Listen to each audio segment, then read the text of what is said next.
السلام عليكم ورحمة الله وبركاته. الفيديو ده جايد عن ازاي تستعمل الكالكوليتر في الامتحان، وايه التريكات اللي ممكن تعملها عشان تسهل عليك تحل لك مسائل ما كنتش هتعرف تحلها، او توفر عليك وقت لو حاجات انت اوريدي عارفها. في بعض الحاجات انا كنت اكتشفتها زمان في سنة تانية، وفي حاجات انا لسه مكتشفها ممكن امبارح على طول. فعشان كده حبيت اعمل الفيديو ده الم فيه كل التريكات اللي اعرفها، ونحل فيه كل اسئله الكالكوليتر من 25 و24 و23. ونشوف كل افكار الاسئله بحيث تبقى داخل الامتحان يعني ضامن اسئله كتير، لان الله اعلم ان شاء الله خير. بس يعني انا لما جيت اجمع الاسئله تقريبا 25 جبت منه حوالي اللي هنحلهم ان شاء الله حوالي 18 سؤال، اكتر من النص. فتتخيل اكتر من نص الامتحان يعني. آه، 24 25 و24 مع بعض جابوا حوالي 35 سؤال، يعني امتحان كامل. وتوتال حوالي هم 50 سؤال تقريبا اللي هنحلهم ان شاء الله. لو بيبقى في افكار متشابهه انا حاولت المهم كلهم في الحاجات المتشابهه كفكره في مكان، عشان الدنيا تبقى منظمه. وان شاء الله الفيديو يعني هيكون مفيد ويسهل عليكم كتير.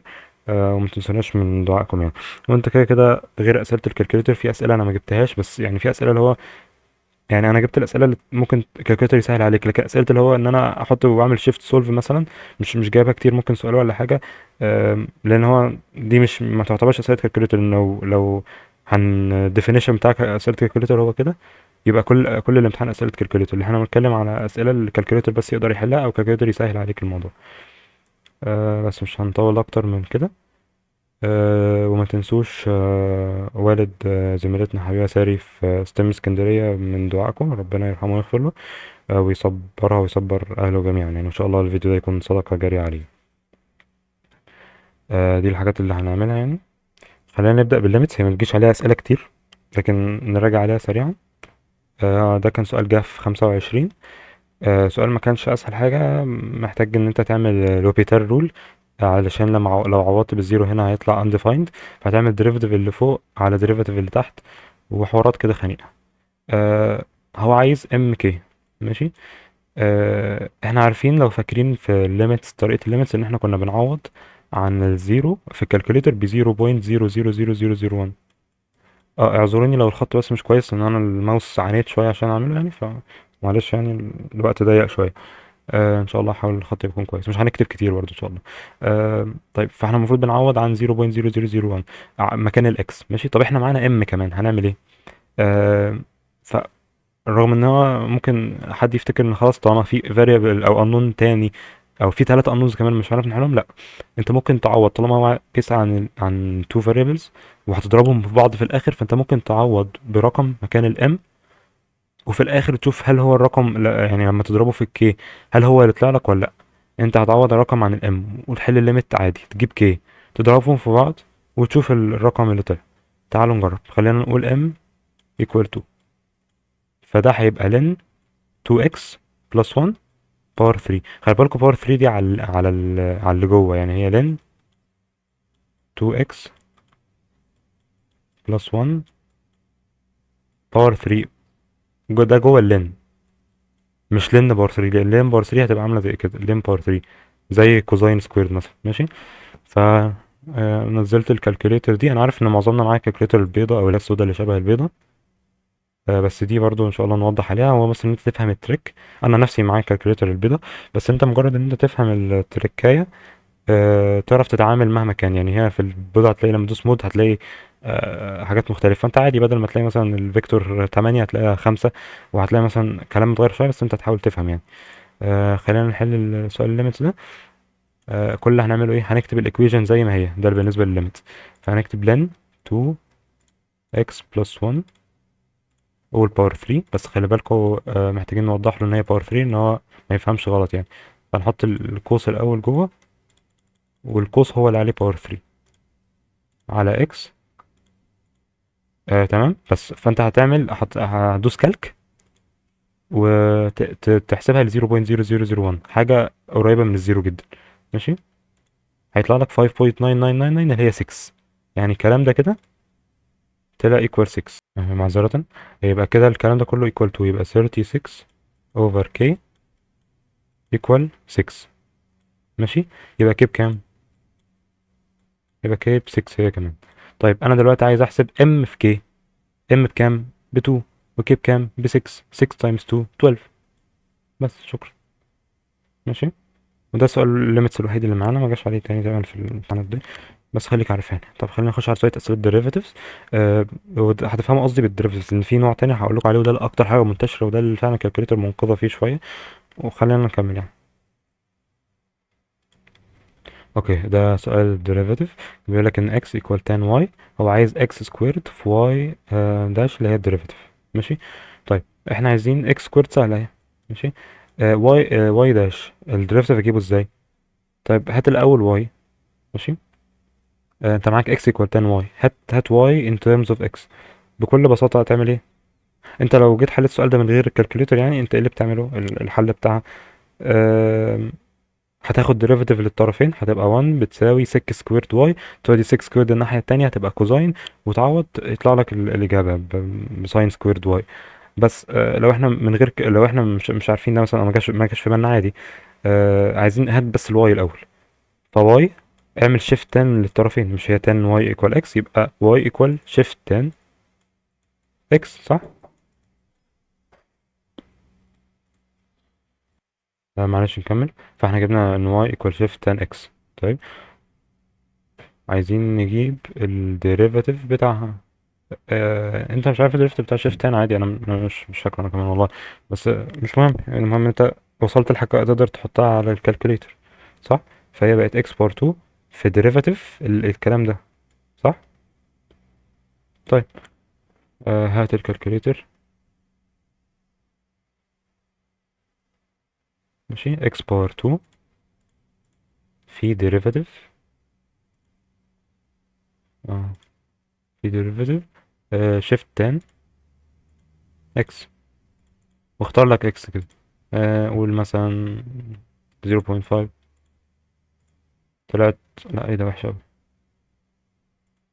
آه خلي انا ما عملتش عن طب بدل اكس سكويرد خلينا نقول على طول 0.5 سكويرد. 11.45. مش انا حطيت 0.5 مكان الاكس وهي كده كده محطوطه في الديريفيتيف يعني. طلعت 11.459. حلو. ايه بقى من هنا اللي هيطلع لنا الكلام ده؟ خلي بالك بس، انت بتعوض عن ايه يعني؟ انا هنا بعوض عن كوزاين باور 2 واي. ماشي. فانت مش هتعوض عن 0.5. 0.5 دي اللي كنا مفترضينها للاكس. ماشي.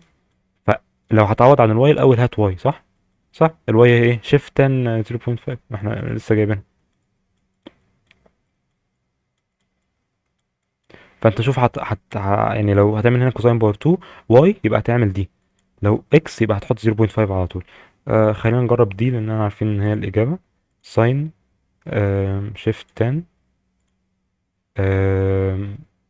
اكس اللي هي 0.5. بس كده ساين واي اهي اول باور 2 ايكوال 0.2. مش نفس الناتج. اوكي، انا عرفت المشكله، ومش هقصها عشان بقى ايه تفتكروها يعني. ديجري مش رد مهم قوي يا جماعه. لازم رد بجد. موضوع خطير. شفت سيت اب، واختار رد بقى عندك هي 4. استعمل. لا 0.2. سألني. خلينا نرجع اللي فاتت. طيب شوف بعد الرد بقت كام. 0.2 برضه. اوكي. فانت لو هتعمل رد اعملها هناك وهنا وهناك. فانا بقت 0.2. لو جربنا نعوض عن اي حاجه تانية عشان ما تحسش ان هي دي بس يعني. خلينا نجرب سي كوزاين اكس اللي هي 0.5 سكويرد.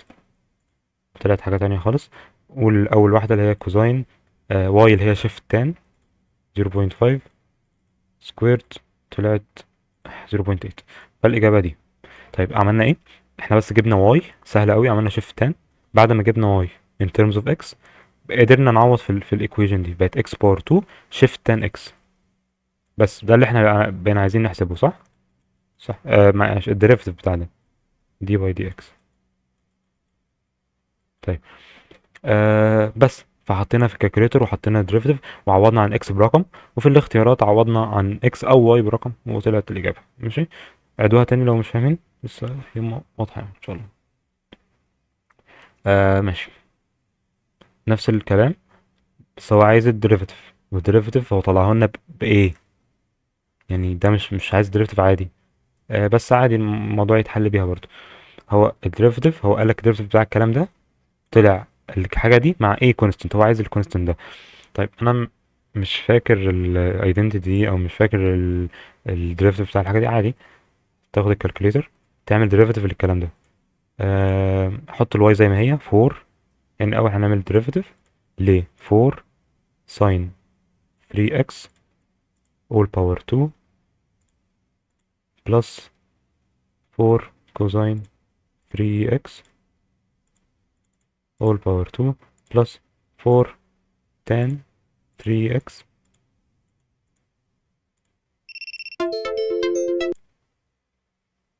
all power 2. حلو. تعوض عن اي رقم، قول برضو 0.5 مثلا. مش هتلاقي فيه قوس زيادة ولا حاجة. اه, آه. طلعت 67636. ماشي. طيب هتعوض في الاختيارات. مش هتعوض في الاختيارات، سوري. انت عارف ان الديريفيتيف طلع بالكلام ده، صح؟ طيب يبقى دي واي باي دي اكس ايكوال الرقم اللي طلع اللي هو 6 7 6 3 6. ماشي. طلع لنا ده الدي واي باي دي اكس ايكوال ايه في الحاجات دي.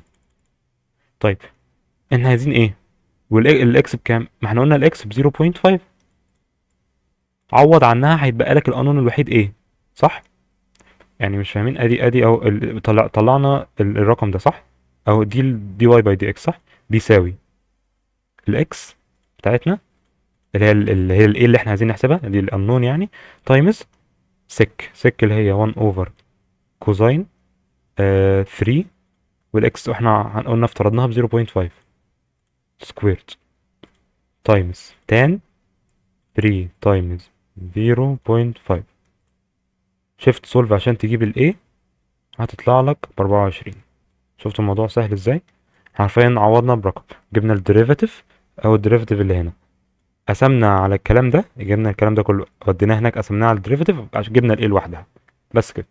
لو عوضت باي رقم تاني غير الاكس هتشتغل برضه. طيب ده 24. فاين دي واي باي دي اكس. ماشي. ممكن هنا تفترض الاي باي رقم، قول الاي ب 1، الاي ده كونستنت. ماشي.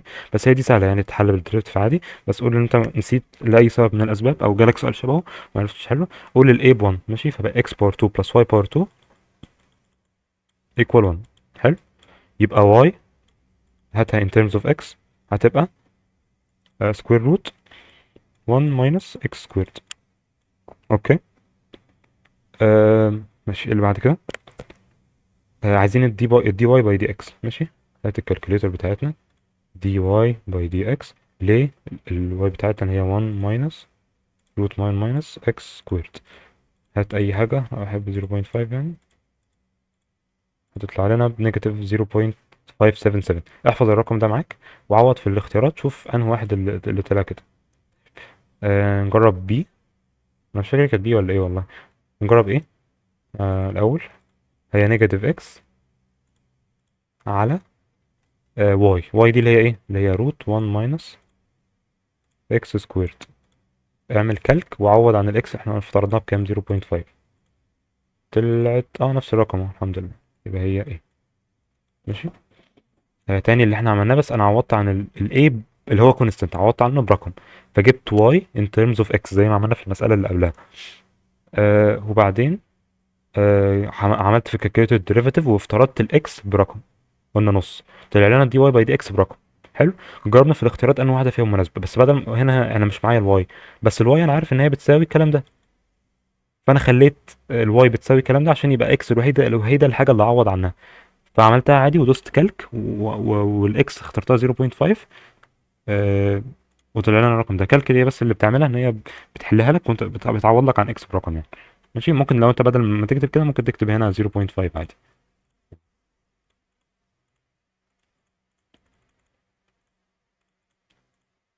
ماشي. هي. طيب الصوت شغال طيب نكمل. نوعية الأسئلة دي برضه بتتكرر، يديك مثلا displacement ويقول لك الأكسلريشن. في بعض منها بيبقى صعب، بيديك فانكشن معقدة شوية، فبيبقى سهل إن أنت تعملها بالديريفاتيف. بس في منهم بيبقوا عاديين. ومعظمهم العاديين انت مش محتاج كالكوليتر عشانهم يعني. بس خلينا نقول الكالكوليتر للاسف ما بتعرفش تعمل سكند ديريفاتيف. فانت لو عايز تحل مثلا ديسبيسمنت وعايز هو عايز الاكسلريشن، فانت هات الديريفاتيف مره لوحدك. وفي الغالب هو بيجيب لك، او ساعات يعني بيجيب السكند ديريفاتيف بيبقى هو الصعب، فعشان كده نستعملها للصعب. فخلينا نجيب الديريفاتيف الاول. هو القلم ماله؟ ثواني يا شباب. اوكي. خلينا الاول نجيب الفيرست ديريفاتيف. خلينا نفرد الباور دي الاول. تبقى تي باور 2 ماينس 10 تي بلس 25. والتي هتخش جوه تبقى تي باور 3 ماينس 10 تي باور 2 بلس 25 تي. دي كده الديسبيسمنت. احنا عايزين الفيلوسيتي اللي هي ديريفاتيف الديسبيسمنت with respect to time. فهتبقى 3 تي سكويرد ماينس 20 تي بلس 25. طيب احنا عايزين نجيب الاكسلريشن، فبكل سهولة عادي تعمل دريفتيف تاني وسهلة جدا. بس خلينا نقول ان انت نسيت او كان مسألة صعبة او كده، نأكد على حتة اللي ازاي تعمل دريفتيف عشان نبقى خلصنا منها يعني. هتدوس ديريفاتيف، تكتب الفانكشن زي ما هي 20 تي بلس 25، وتعوض عن الاكس بالرقم اللي هو عايزه. هو كان عايز كام؟ هنا مش هنفترض بقى، هو بيقول لك عايز عن تايم 2. آه، يطلع لنا بنيجاتيف 8. شكرا. اوكي. بارتيكل موفينج معرفش ايه، ومديك الديسبيسمنت برضو، وعايز الاكسلريشن. بعد 3 ثواني نفس الفكرة بالظبط، والايكويشن مش صعبة يعني. هتعملها بنفس الطريقة عادي، مش مشكلة. طيب خلينا نخش في جزء الانتجريشن، وده اللي بيتكرر. آه وده معظمه بيتحل بالكالكوليتر وبيوفر كتير. فخلينا نعرفه لان هو مهم جدا جدا يعني. هو سؤال من تي او سي 25. ما كانش سؤال دايركتلي عايزه بالكالكوليتر. بس احنا برضو لو الدنيا زنقت خالص، لو انت فاكر ايدنتيتي او فاكر طريقة الحل الانتجريشن دي، ان انت المفروض هتخزن سك وتان هتسيبهم بره. وتعمل الانتجريشن بالتريجونومتريك ايدنتيتيز جوه، تعوض عن واحدة منهم تشيلها وتحولها للتانية. لو انت مش فاكر الكلام ده، طيب فانت ممكن طب بص خلينا نقول مثال. خلينا نبدأ بدي الأول معلش، وبعدين نرجع للتاني عشان نثبت الطريقة يعني. دلوقتي أنا معايا فانكشن ماشي، عايز أجيب الانتجريشن بتاعها عادي، والاختيارات فيها الناتج. أعمل إيه؟ هات ديريفاتيف في الناحيتين. يعني أنت عارف إن الفانكشن دي بتساوي حاجة من دول صح؟ هات ديريفاتيف لهنا وديريفاتيف للاختيارات. صح؟ طب ديريفاتيف الانتجريشن هيكنسلها، هيتبقى لي ده. وديريفاتيف الاختيارات هجرب ديريفاتيف الاختيارات. فانا كل اللي انا عايز اعمله ايه؟ اعوض عن الحاجه دي بفاليو. طالما هي الانتجريشن اتكنسلت خلاص، ديريفاتيف كنسل الانتجريشن. اعوض عن دي باكس معينه، واعوض عن ديريفاتيف الاختيارات بنفس الاكس، واشوف انه منهم تساوت. تعالوا نجرب. 7x تايمز لن اكس. احسبها للاكس بنص برضو. نيجاتيف 2.42. ماشي، نيجاتيف 2.42. طيب نجرب واحدة واحدة في الاختيارات. هنعمل ديريفاتيف للاختيارات. نجرب أول واحد 7 x سكويرد لن x على 2 ماينس 7 x سكويرد اوفر 4. هتعوض عن الاكس بكام؟ احنا افترضنا انها بنص، نجرب يبقى تعوض بنفس النص. طلعت نيجاتيف 2.42، وهي كانت الإجابة فعلا. دي مش صدفة، ومفيش إجابة هتطلع لك أكتر من واحدة. أنت لو جربت باقي الاختيارات مش هيطلعوا لك أدي إيه يعني. نجرب دي، هي بس الاختلاف فيها الساين، بدل نيجاتيف بوزيتيف. طلعت حاجة تانية خالص، فاللي تنفع معاك هي في الإجابة فعلا. طب تعال نرجع للسؤال ده. هنا بقى احنا هنعمل نفس الطريقة، هناخد ديريفيتيف لده وديريفيتيف الناحية التانية. يعني هو بيقول لك الانتجريشن ده بيساوي كذا، فهناخد ديريفيتيف لهنا وديريفيتيف لهنا. ماشي. فده هيكنسل، هيتبقى لنا الكلام ده، الانتجريشن هيكنسل. وهنا هيبقى لنا ديريفيتيف عادي. بس هنا انت محتاج للاسف محتاج تفترض ارقام. ماشي. لو انت انا بقول كده ده الحل الاخير لو الدنيا زنقت معاك خالص. هتعوض عن m برقم وn برقم وتجرب. انت هنا ممكن تلاحظ باتر، تقول مثلا الام يعني هنا كان الباور اعلى منها بواحد، فهي تقريبا الديفرنس ما بينهم هيبقى واحد او اتنين. فاقول مثلا 4 و6. ماشي. وتجرب، وتقعد تجرب تجرب تجرب. انا مش فاكر، ثواني اتاكد اللي كانت اللي كانوا كام يعني، عشان ما اقعدش اجرب على الفاضي يعني. اوكي، هي كانت تقريبا ام ايكوال 4 و ان ايكوال 6 فعلا. فانت هتفترض ان هي الايكويشن كده 1. الو، صوت علق بس، ماشي. 1 over 4 tan power 4x plus 1 over 6 tan power 6x. هو لو كملتها لك كده كنت عرفت تحلها عادي، لكن انا افترضت وهجرب. افترضت وهجرب، انا معيش حل تاني، اعمل ايه؟ آه فانت عملت ايه؟ جبنا دي ماشي، خدنا ديريفتيف للطرفين. فهجرب. خلينا الاول نحسب السك باور 4 دي زي ما كنا عملنا عادي. هي الديريفتيف كانسل انتجريشن، فهتبقى عادية 1 كوزاين 1 over كوزاين x باور 4 تايمز tan x باور 3. هتكالكوليت ال 0.5 مثلا، طلعت 0.274. هتاخد ديريفاتيف الناحية التانية. انا هنا افترضت ان هما الام 4 والان 6، لو طلع نفس الناتج فالافتراضي ده صحيح. انا بس بحاول اشوف افتراضي صح ولا لا. فهقول الايكويشن دي 1 over 4 في tan x باور 4 بلس 1 over 6 في tan x باور 6. تعوض عن الاكس 0.5، طلع 0.274، وفوق كانت 0.24 نفس الرقم. فافترضنا ده صح، فام 4 وان 6 فعلا، وعايز ام بلس ان مجموعهم 10. ماشي. ده كلاست ريزورت يعني حل الاخير خالص. آه... طيب، سؤال تاني. وهنا هو مديك برضو انتجريشن ومطلعه لك كحاجه، بس مطلعه لك هنا في جوه اف اوف اكس، وطلعت اف اوف اكس. وعايز يعرف ايه هي اف اوف اكس. فانت يعني ابسط حاجه تسهل عليك ان انت تجرب تعوض عن اف اوف اكس. يعني قول مثلا اف اكس مره ب 3 اكس سكويرد، ومره بنكس اكس باور 3، ومره باكس باور 3، ومره بساين اكس. شوف انه واحده منهم نفعت. ماشي، فخلينا نفترض ان هي اكس باور 3 مثلا، فبقى انتجريشن اكس باور 3 ساين اكس دي اكس. وهنقول ان هو طلع لنا نيجاتيف اكس باور 3 كوزاين اكس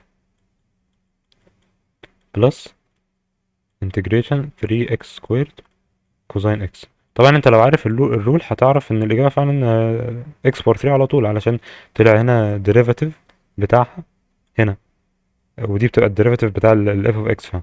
طيب، فهنجرب. لو انت مش عارف عادي تاخد ديريفاتيف للناحيتين. الديريفاتيف هتكنسل الانتجريشن ده، هيبقى لنا اف اوف اكس عادي اللي هي، خلينا نشتغل على اللي فوق يعني. فهيبقى لنا اكس باور 3 ساين اكس.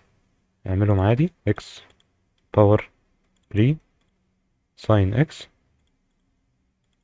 هتكالكوليت 0.5، طلعت 0.0599. تعمل نفس الكلام الناحية التانية، بس انت هتاخد الديريفاتيف الناحية التانية، صح؟ صح. فالديريفاتيف هنا هيبقى عادي دي باي دي اكس، صح؟ تعمل دي باي دي اكس لده. ماشي، خلينا نقسمها ناحيتين. وهنا لما تعمل دي باي دي اكس، واصلا في انتجريشن فهيكنسلها، فانت بتاع عندك هيبقى عبارة عن ده بس. يعني ايه؟ هنا انا يعني انا عملت ديريفاتيف للشمال واليمين. الشمال كنسل لي الانتجريشن، صح؟ طيب، على اليمين انا عندي بلسين، فخلينا نقسمهم. الاولى هاخد ديريفاتيف عادي، التاني هاخد ديريفاتيف هلاقي فيه انتجريشن في وشي، هتكنسلها ومش هعمل ديريفاتيف تاني. فهيبقى عندي نيجاتيف اكس باور 3 تايمز، هي دي ايه؟ ادي كوزاين، معلش مش عارف اقرا خطي. بلس، دي المفروض ديريفاتيف. محتاج اكتبها تاني، محتاج اكتبها تاني. ديريفاتيف نيجاتيف اكس باور 3 كوزاين اكس. لا اله الا الله. ماشي، عند الاكس بقول بنص، احنا هنرجع نفترضها بنص. بلس لسه في الناحية التانية 3. الاكس قول عليها هي على طول بنص. في كوزين النص ده اكس 0.059 واللي فاتت كانت 0.059، فهي الإجابة اكس باور 3 فعلا. أنا مش بخم والله، بقول إن أنا عارف الإجابة، فاللي هو بعمل على طول بس عشان نوفر وقت. أنت لو جربت الاختيارات كلها بالترتيب عادي هتلاقي دي ما نفعتش ودي ما نفعتش مش نفع، وهتلاقي سي الوحيدة اللي نفعت، مش هتلاقي أكتر من اتنين ينفعوا، ما تقلقش. بس عشان عارف الإجابة فبنوفر وقت ونعوض عن اللي بتشتغل يعني. طيب دي كانت في تي او سي 23، نفس الفكرة. تاخد ديريفاتيف هنا هيكنسل الانتجريشن، وديريفاتيف الاختيارات. تعالوا نجربها كمان. ديريفاتيف هتكنسل الانتجريشن، هتبقى ساين اكس اول باور 3 في اكس، لا دي مش اكس سوري، دي في كوزين على طول، اكس باور 2. عوض عنها بنص، طلعت لك 0.084. هتشوف انهي واحدة من الاختيارات تنفع، هتاخد ديريفاتيف الاختيارات. ديريفاتيف السي، نجرب سي. انا ما اتذكر كانت سي يعني. 1 over 3 كوزين اكس باور 3 بلس 1 over 5 كوزين اكس باور 5 0.5، نفس الرقم. فالإجابة سي. ماشي. انا عارف ان هو تبان ايه ده، طب ما هي حلوه، هي بتحل اي حاجه. لا، ممكن هو يرخم في السؤال. زي سؤال 25 ده مثلا، ده المفروض سؤال رخم، احنا قعدنا نجرب، لكن ده هياخد وقت طويل لو انت ما خدتش بالك ان هي 4 و6 او يعني عبال ما توصل لها. فبلاش تعتمد عليها 100%، دي ممكن توفر عليك وقت لو انت عرفت تحلها، او تحل لك الحاجات اللي هي الرخمه، او الحاجات اللي انت عارف ان انت هتحلها بس عشان ايه يعني عبيطه. بس يعني برضو لخصهم كويس او راجع عليهم كويس عشان لو سأل عليهم يعني. ماشي، سؤال بس نوع مختلف، convergent و divergent. آه الحوار convergent و divergent مش هنخش فيه قوي يعني. هو بس انت هنا لو لما تعوض عنها، الانتجريشن بتاع ده 1 over x بتاع اللين، سوري، مش 1 over x، هو هيطلع x في لين x minus x. فانت لما تعوض عن الزيرو، لين الزيرو undefined، المفروض بانفينيتي او بنيجاتيف، لا بنيجاتيف انفينيتي على ما اتذكر، بنيجاتيف انفينيتي. فلان الزيرو اصلا undefined، فعشان كده انا ما ينفعش اعوض مع عندي. فاحنا كنا بنعمل ايه؟ هتحط في الكالكوليتر عادي، بس تعوض ب 0.0001 زي ما كنا بنعمل في الليميت. مش احنا لما في الليميت كنا بنعوض لما كنا ليميت از ان ابروتش الزيرو مثلا، ما ينفعش نعوض بالزيرو بس عشان هتطلع لنا undefined، كنا بنعوض برقم قريب منها. فهنعمل كده برضو. ادي زرار الانتجريشن اهو، لن اكس في 1 وهنا 0. بص، لو عملت 0 هيقول لي ماث ايرور. هعمل ايه؟ 0.001 طلع لي، بسم الله الرحمن الرحيم، نيجاتيف 0.9999. ولو زودت زرات هلاقيه بيقرب قوي من ايه، من نيجاتيف 1. فهي converges to نيجاتيف 1. خلي بالكم ممكن تبقى divergent امتى؟ في بعض المسائل كان في برضه في تي او سي 25، بس مش دي. هو في كذا نوع من انواع الامبروبر، انا متذكر كان اسمها امبروبر مصطلحات، بس مش في المية عشان لكن يعني غير ان هي تبقى البداية غلط، ممكن يبقى في النص غلط. حاجة زي مثلا تقريبا السؤال كان كده 1 over x minus 2 integration من 0 ل 3 تقريبا، حاجة كده، او انت هتعوض عن 0 من 3 حاجة كده. ففي النص يعني ان انت على ما اتذكر كان انت من النص لما تيجي تعوض عن ال 2، يعني هي المفروض من 0 ل 3، فمن 0 ل 3 مش continuous لان 2 ما بينهم، و2 لما اعوض عنها بيبقى 1 over 0. الانتجريشن يعني لما اجي اعوض عنها فهيبقى 1 over 0. هي ما كانتش كده بالظبط يا جماعه، معلش. لكن انا بتكلم كفكره يعني. لو هي مش continuous فخلي بالك كنا بنعمل طريقه تانية اللي هي ايه، آه 0 من 0 ل 2، ماشي، نقسمها نصين بلس من 2 ل 3، صح؟ ماشي. فده الجزء الاول من المساله، وده جزء من الثاني. لو عوضت كده برضه هيبقى في مشكله. فاحنا هنعوض عن ايه، عن قبل 2 على طول، 2 نيجاتيف اللي هي ايه 1.999999، وهنا 2.00001. بس انت لو عملت، بس في المسألة ساعتها لو كنت عملت الحل على طول كده، آه لو كنت عملتهم بلس في الكالكوليتر كان هيطلع لك ناتج، لكن الإجابة أصلا في الآخر طلعت دايفيرجنت. إزاي بقى؟ لأن المفروض أنت لما تيجي تشيك هو دايفيرجنت ولا لأ، تشيك ده لوحده وتشيك ده لوحده. لو واحد منهم طلع لك انفينيتي او نيجاتيف انفينيتي فهو لو واحد منهم دايفيرجنت يبقى كلهم دايفيرجنت. اما لو انت جمعتهم مع بعض فهيكنسلوا فهيطلع لك ناتج على طول، لكن مش ده الحقيقه. ماشي. فانت يعني دي سايد بس نوت كده. في انواع تانية ممكن لو انت حطيت في الكالكوليتر تطلع لك رقم، بس مش هو في الحقيقه مش ناتج مش كونفرجنت، هو دايفيرجنت. فانت لو المساله منك مطلوب منك تقسمها، جرب كل واحد لوحده. طيب نيجي بقى لحته مهمه جدا، ودي ممكن يعني ميزه كبيره قوي قوي قوي، هتلاقوا مثال كتير قوي عليها.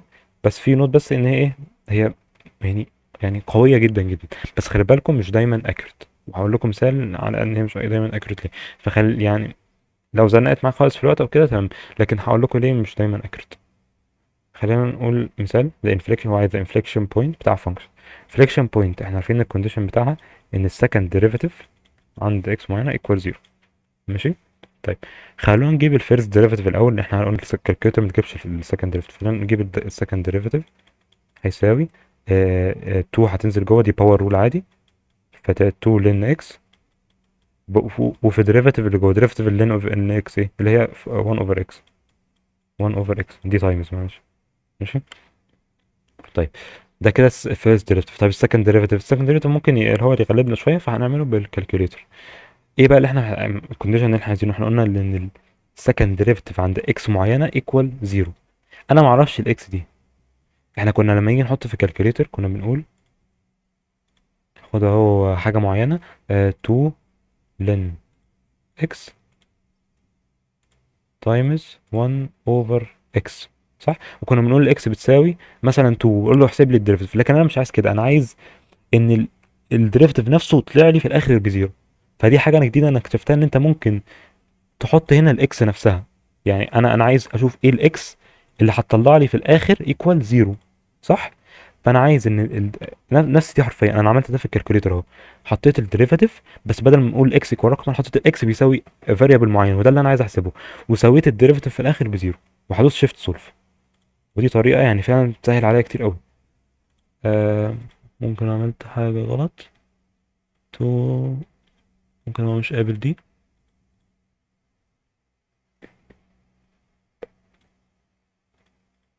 ماشي، في كذا احتمال في بالي. يا اما الكالكوليتر دي هي اشتغلت عندي في الكالكوليتر البيضاء، يا اما الكالكوليتر دي ما بتشتغلش على ده، يا اما انا كاتب حاجه غلط. متاكد من اللي انا كاتبه. derivative 2 times ln x times 1 over x. غالبا الكالكوليتر دي ما بتشتغلش على الطريقه دي.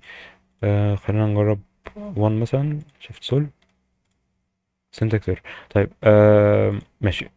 انا ما اعرفش الكالكوليتر دي نوعها ايه اصلا، هي مكتوبه فوق اس بلس سي، ما اعرفش لو حد معاه ولا لا، لكن اتوقع ان معظم معاه الكالكوليتر البيضاء او شبهها. جرب الطريقه دي عندك، يعني جربها عندك كده وحط ويعمل شيفت سولف، شوف هيطلع لك ايه. انا هجربها عندي اهو برضو في الكالكوليتر، نفس الحاجه بالظبط. دي باي دي اكس 2 تايمز لن اكس في 1 اوفر اكس، وعوضت عن الاكس باكس وسويتها بزيرو. شيفت سولف.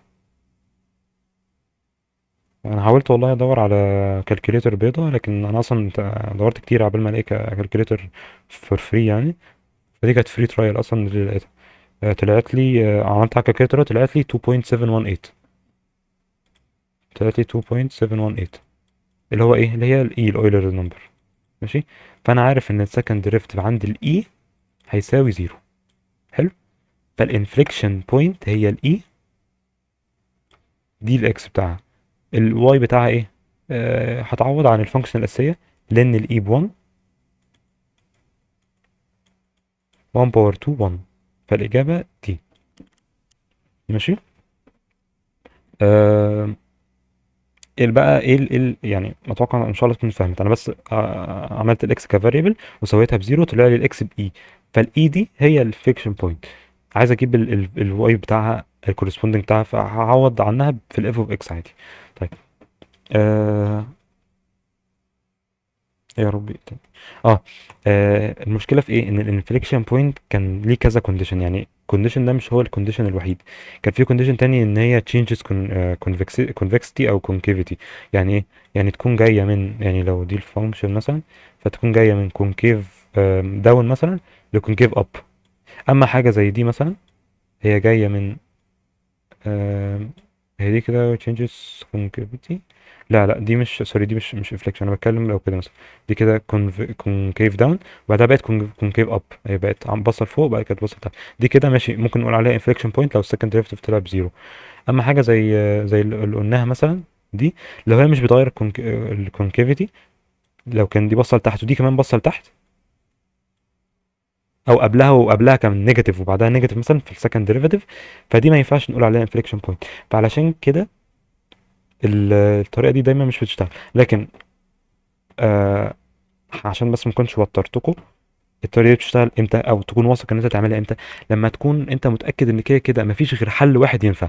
يعني انا عملت شيفت سولف، الكالكوليتر في شيفت سولف هيطلع لي حل واحد، فانا كده كده عارف ان الحل ده هو الحل الوحيد، وهي دي الانفليكشن بوينت الوحيده، وهو بيسال على انفليكشن بوينت، فانا متاكد ان هو ده الحل. مفيش مجال بقى ان هو تقول لي لا قبلها مش شبه بعدها وما اعرفش إيه. لا، انا ما عنديش غير انفليكشن بوينت واحده، وانت طالب انفليكشن بوينت، ومفيش في الاختيارات نون اوف ذيم مثلا. فاكيد اكيد الاكس اللي طلعت لي دي هي دي، هي الرقم الحقيقي فعلا الفريكشن بوينت. فده تستعملها في الحاله دي. لو كان في حاله ان انت عندك كذا انفليكشن بوينت زي ما هنشوف، لا حلها بنفسك احسن. ماشي، ان شاء الله تكون وضحت يعني. طيب، آم، برضو من الحاجات اللي بتحلها قوي الحوار الريت اوف تشينج. لكن ده، دي انا ماشي. هو مدينا فانكشن اتش، ماشي، عايز ماكسيمم ريت اوف تشينج. ايه الماكسيمم ده؟ خلينا الاول نجيب الريت اوف تشينج. هو عايز ماكسيمم بتاع حاجه، صح؟ هات الحاجه دي الاول ونشوف ازاي نجيب الماكسيمم بتاعها. ايه الحاجه دي؟ اللي هي الاتش. الريت اوف تشينج هو ايه؟ هو دي اتش باي دي تي. ده الريت اوف تشينج. هيساوي ال2 هتطلع بره في الديريفاتيف هتبقى 10، الديريفاتيف الساين كوزاين، وفي 2 تي عادي. ماشي. طيب، دي الريت اوف تشينج. هو عايز الماكسيمم بتاع الريت اوف تشينج، الماكسيمم بتاع ده. ايه؟ ازاي اعرف الماكسيمم بتاع اي حاجه؟ الماكسيمم بتاع اي حاجه ان انا اجيب الديريفاتيف بتاعها واساويه بزيرو. ودي الطريقه دي فعلا هي بتشتغل في دي، في معظم الحالات، لان أنا بيكون في معظم الحالات انا متاكد ان عندي ماكسيمم واحد او مينيمم واحد، الا لو هو في كذا حاجه في الاختيارات. لو في مثلا باور رقم عالي وفي كذا اوبشن. لكن في معظم الحالات الطريقه دي بتشتغل في الحاله دي. طيب، انا عايز اجيب، انا لما اجيب ديريفاتيف لده واساويه، معلش براحه، انا عايز اجيب الماكسيمم بتاع ده، صح؟ سمي دي مثلا واي، واي ايكوال 10 كوزين اكس تي. فانا عايز ان الديريفاتيف بتاع الواي عند اكس معينه يساوي زيرو، والاكس دي هي الماكسيمم بتاعي او المينيمم، على حسب هو عايز ايه. لكن هو لو هو بيسأل على حاجه معينه، فاللي هيطلع لي يبقى هو الماكسيمم، الا لو في كذا واحده فانت هتحتاج تجرب بنفسك زي ما قلنا. لكن خلينا ما نلخبطش بافتراض ان هو ده الماكسيمم فعلا. آه ف الكونديشن بتاعي ان انا لما اجيب الديريفاتيف بتاعها عند الاكس المفروض يطلع لي بزيرو. فخلينا نعمل نفس اللي احنا عملناه. هنجيب الديريفاتيف لل 10 كوزين 10 كوزين 2x، بس بدل ما اقول اكس هقول ان اكس الديريفاتيف ده عند الاكس بيساوي زيرو، وانا عايز اعرف الاكس دي. برضه غالبا مش هتشتغل يعني، فا اوكي، بس اعملوها عندكم هتلاقوا نفس الفكرة. بس هتطلع الإجابة ب 10. ماشي. طيب، ده سؤال تاني برضو من الحاجات اللي بتتكرر كتير، ان هو يقول لك ماكسيمم حاجة. طيب، هو مديك فنس وبيقول لك باي فنس اوف لينث 200 200 متر، فالتوتال فنس 200 متر. افترض دي واي، ماشي، فتوتال الفنس اللي هو مستعمله اللي هو ده بلس ده بلس ده طلع 200 متر. ف 3 اكس بلس اكس بلس واي ايكوال 200 متر، يعني 4 اكس بلس واي ايكوال 200. دايما في المسائل دي انت اول هتحتاج تعمل ايكويشن لحاجه هو مديها لك. طيب، هو عايز ايه؟ عايز اريا. الاريا احسبها ازاي؟ ممكن تستعمل رول الترابيزيوم، انا اصلا مش فاكرها، فممكن ترسم خط هنا، تحط هنا واي، فتقسمها كتراينجل وريكتانجل. فالاريا هتساوي التراينجل اللي تحت، هو دي كده اكس، واللي هيبقى انا هنا هيبقى 2 اكس، ماشي، عشان هي كلها 3 اكس. فاريا الريكتانجل هي اكس واي بلس اريا التراينجل هاف تايمز واي تايمز 2 اكس، يعني اكس واي برضو. فالاريا بتساوي 2 اكس واي. ماشي. هو عايز ماكسيمم اريا. ماكسيمم اي حاجه بنعمل ايه؟ بنجيب الديريفيتيف ونساويه بزيرو. ماشي. لكن انا هي عندي اتنين فاريبلز، اعمل ايه؟ علشان كده بنستعمل الايكويشن الاصليه اللي هو مدينا، عشان كده هو بيبقى مدينا كلو او هنت اقدر اعوض بيها. فانا هشيل الواي واحط مكانها يعني اساويها بالاكس. فهقول ان الواي بتساوي، وادي الاكس الناحيه التانيه 200 ماينس 4 اكس. فانت هنا بدل ما كان عندك اكس وواي، شيل الواي وحط مكانها الاكس. فبقى الاريا ايكوال 2 اكس في 200 ماينس 4 اكس. حلو. آه ماشي.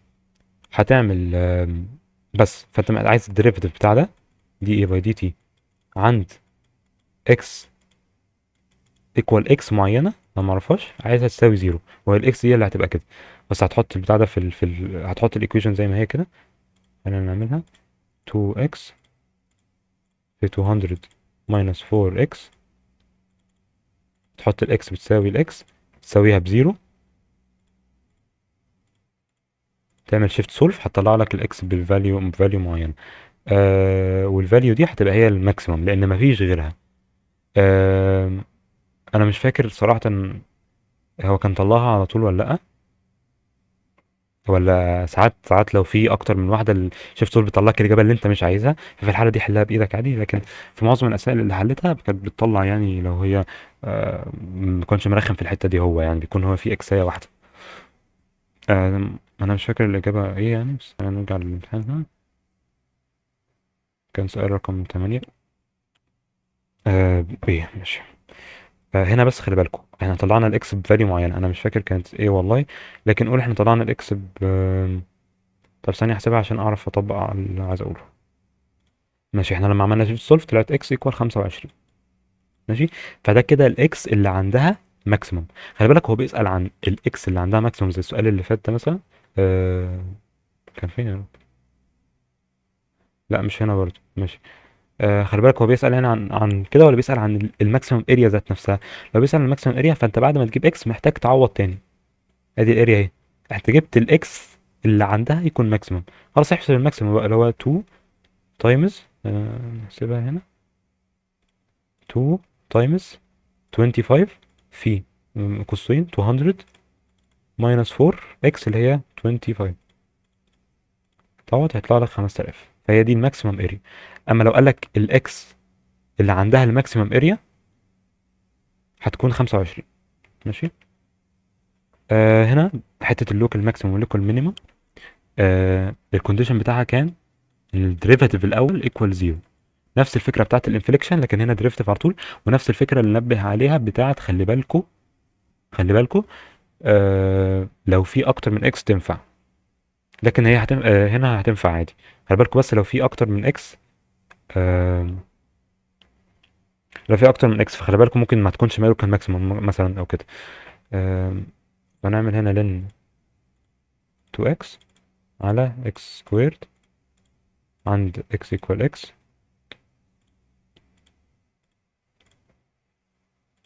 هيطلع لنا يساوي زيرو. حطها عندكم كده، انا هحطها عندي على الكالكوليتر برضو لان انا مش فاكر كانت طلعت كام. على x سكويرد x equal زيرو. آه... مش هي بتحمل ثواني.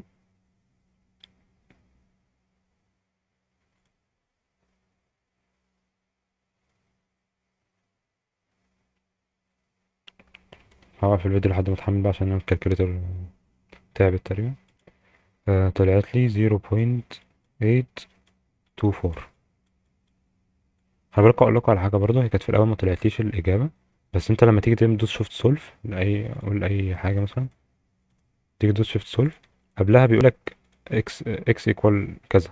فانت لو حطيت اي رقم، الرقم ده انا ما كنتش اعرف المعلومه دي، لكن الرقم ده بيبقى اسمه الجس، انت بتساعد الكالكوليتر شويه تعرف. فانت بس ما تحط يعني لو في رقم عبيط محطوط شيله، يعني ممكن تحط زيرو او حاجه ممكن تكون قريبه من النواتج من الاختيارات اللي هنا. اما لو حاجه كبيره قوي ممكن تلاقي الكالكوليتر بيطول وكده. فانت لو حطيت زيرو هيطلع لك يعني او حاجه قريبه يعني، بس برضو ممكن يطلع لك في اي حاله عادي، بس عشان برضو ما يطولش عشان ما يطلعلكش ناتج انت مش عايزه. في كل الحالات طلع فينا 0.824، هي انهي واحده من دول؟ خلي بالك هو بيسال هذا ماكسيمم ات اكس ايكوال كذا. ماشي، فهو مش عايز الماكسيمم نفسه، عايز الاكس اللي عندها. خلينا نجرب اختيار اختيار. اكيد مش هتبقى الاولى، خلينا نشوف روت اي على 2. طلعت 0.824 اللي هي نفسها. حلو. بلس هي دي، فتبقى الاجابه سي. ماشي. بكل بساطه انا خدت ديريفيتيف في الاختيارات، شيفت سولف طلع لي الناتج. ماشي. عبال اصلا ممكن عبال ما الكمبيوتر يطلع الناتج تكون انت بتحلها بايدك، فانت تبقى عملت الاثنين وتاكدت من اجابتك، او انت بتراجع مثلا. طيب maximum volume of right circular cone of drawer lens، الطريقه برضو بتشتغل على شويه الحاجات دي. نقول ان احنا عندنا كون كده، drawer lens ده الخط اللي على اليمين ده، وهو بيقول لك right circular cone.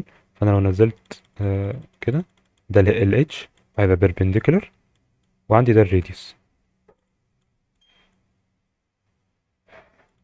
علشان نكمل، فده كده الراديوس. ماشي، يعني اعتبره ده راديوس معلش، وده اعتبره اتش. ماشي. طيب هنعمل ايه؟ احنا عايزين ذا ماكسيمم فوليوم. طيب ايه الفوليوم بتاع الكون؟ 1 اوفر 3. انا كنت ناسي برضه، فحاول ارجع، انا برضه فكرتوني عشان انا راجع الحاجات دي قبل النهارده يعني. باي ار سكويرد اللي هو اريا اوف ذا بيس تايمز الهايت، وبتزود 1 اوفر 3 في الاول. اريا اوف ذا بيس اللي هي باي ار سكويرد تايمز الهايت، بس مع الكون في 1 اوفر 3. لو سلندر مفيش ال 1 اوفر 3 دي. طيب انا معايا هنا عايز ماكسيمم فوليوم، انا معايا ار ومعايا اتش، صح؟ اتنين فاريبلز، ما ينفعش، هو اصلا مديلي ال فدي حاجه تالته. طيب هل في ايكويشن اقدر اعملها تجمع الحاجات دي، استغل حته الرايت سيركلر كون دي؟ اه في بايثاغورس. ممكن اقول ال سكويرد بتساوي ار سكويرد بلس اتش سكويرد، صح صح. ال سكويرد كام؟ ال بروت 2، يبقى ال سكويرد ب 12 بيساوي ار سكويرد بلس اتش سكويرد. شكرا، انا كده لقيت ريليشن ما بين الار والاتش، اقدر اشيل واحده منهم واعوض عن التانية، اقدر احل المساله. طيب انا عندي هنا ار سكويرد، فخلينا اجيب ار سكويرد يعني على طول. فار سكويرد نقول ان هي تساوي 12 ماينس اتش سكويرد. حلو. بس فانا هنا هقول 1 اوفر 3 باي، بدل ار سكويرد هقول 12 ماينس اتش سكويرد مضروبه في اتش كمان. انا كده جبت الفوليوم بفاريبل واحد، اقدر احطه على الكالكوليتر. هعمل ايه؟ او تقدر تحله عادي، بس منعا للخبطه ممكن تحله على، ممكن تحطه على الكالكوليتر.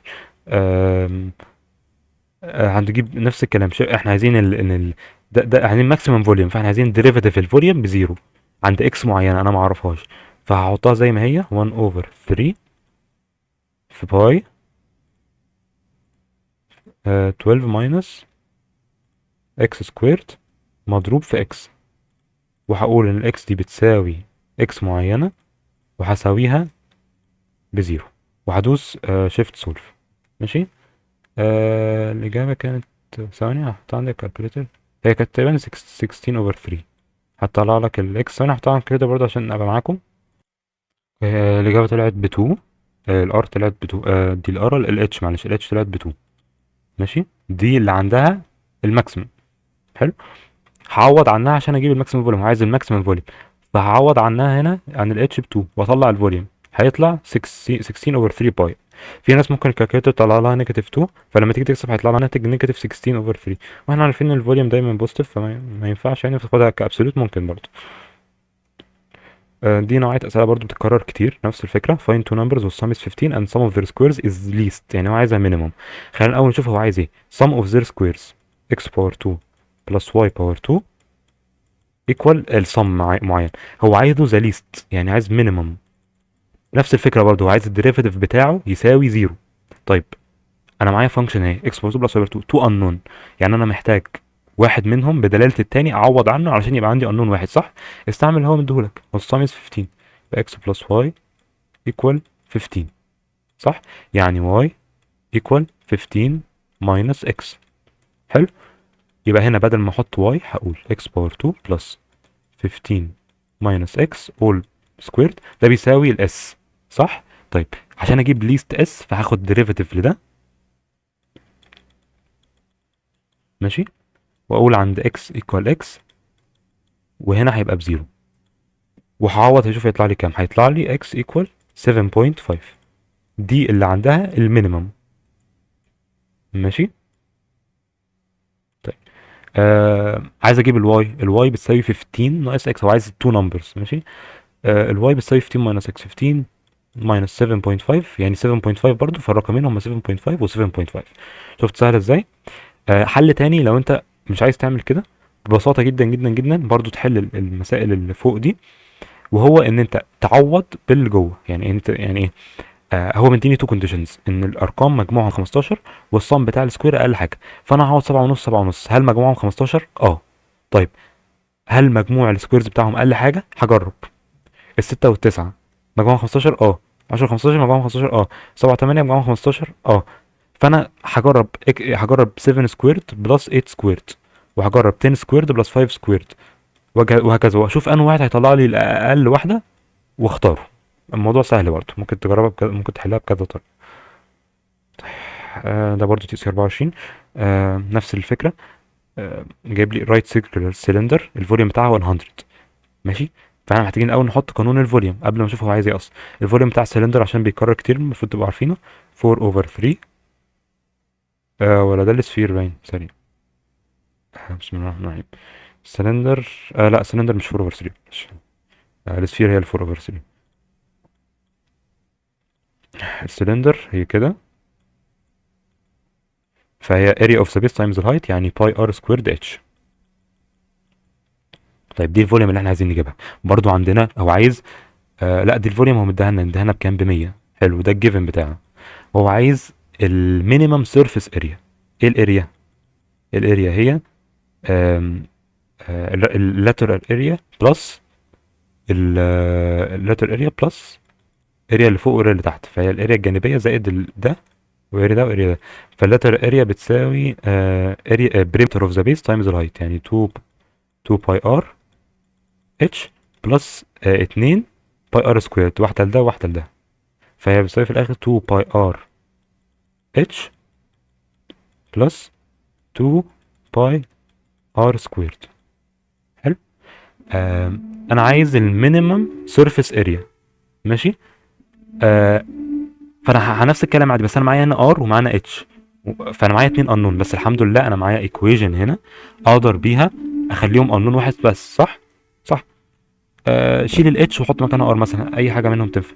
فهات دي كده ناخدها لتحت، هنقول ان اتش هتساوي 100، وهودي الباقي الناحيه التانيه بالديفايدد، يعني في باي اوفر باي تايمز ار سكويرد.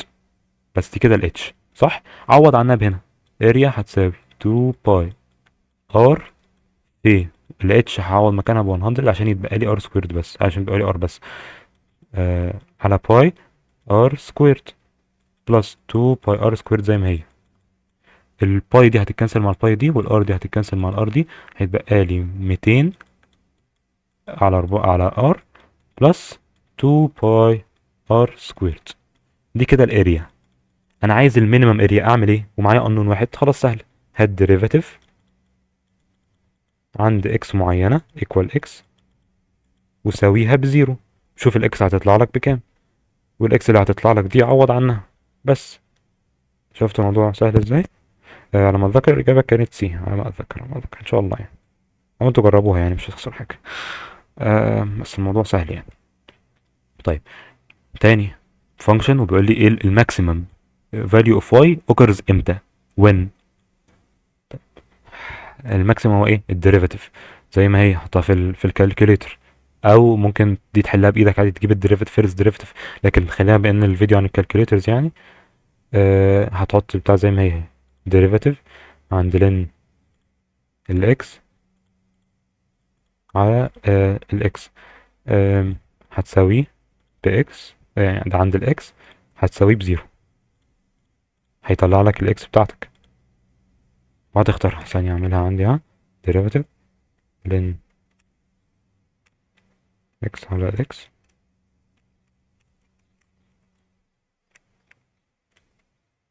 ممكن برضو لو حد مش معاه كالكوليتر البيضة او الكالكوليتر مش بتعمل كده، ممكن كان في ناس يعني اكتشفت الموضوع، في ناس من علم علوم معاها كالكوليتر ممكن يساعدوا بعض يعني.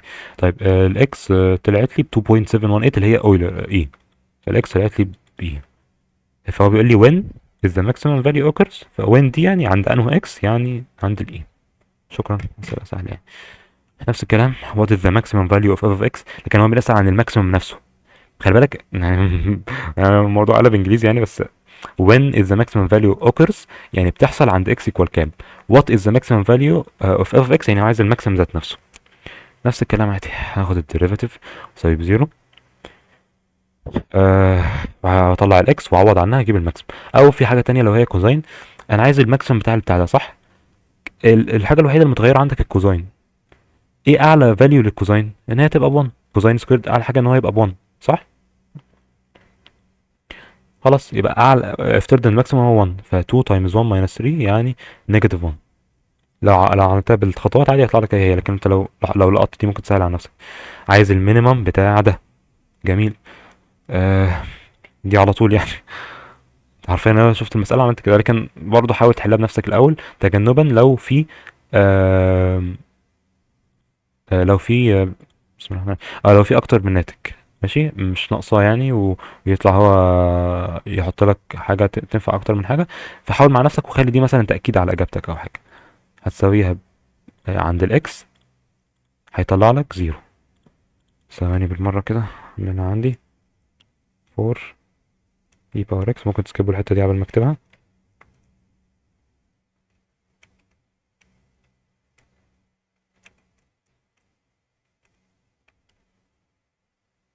طيب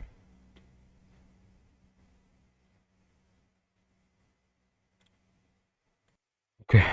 الاكس طلعت ب ثانية 0.202 وشوية حاجات تانية 7 مثلا. بس هو عايز الاكس ولا عايز المينيمم؟ لا عايز المينيمم. هعوض عنها هنا هتطلع لي ب 12. سهلة وبسيطة.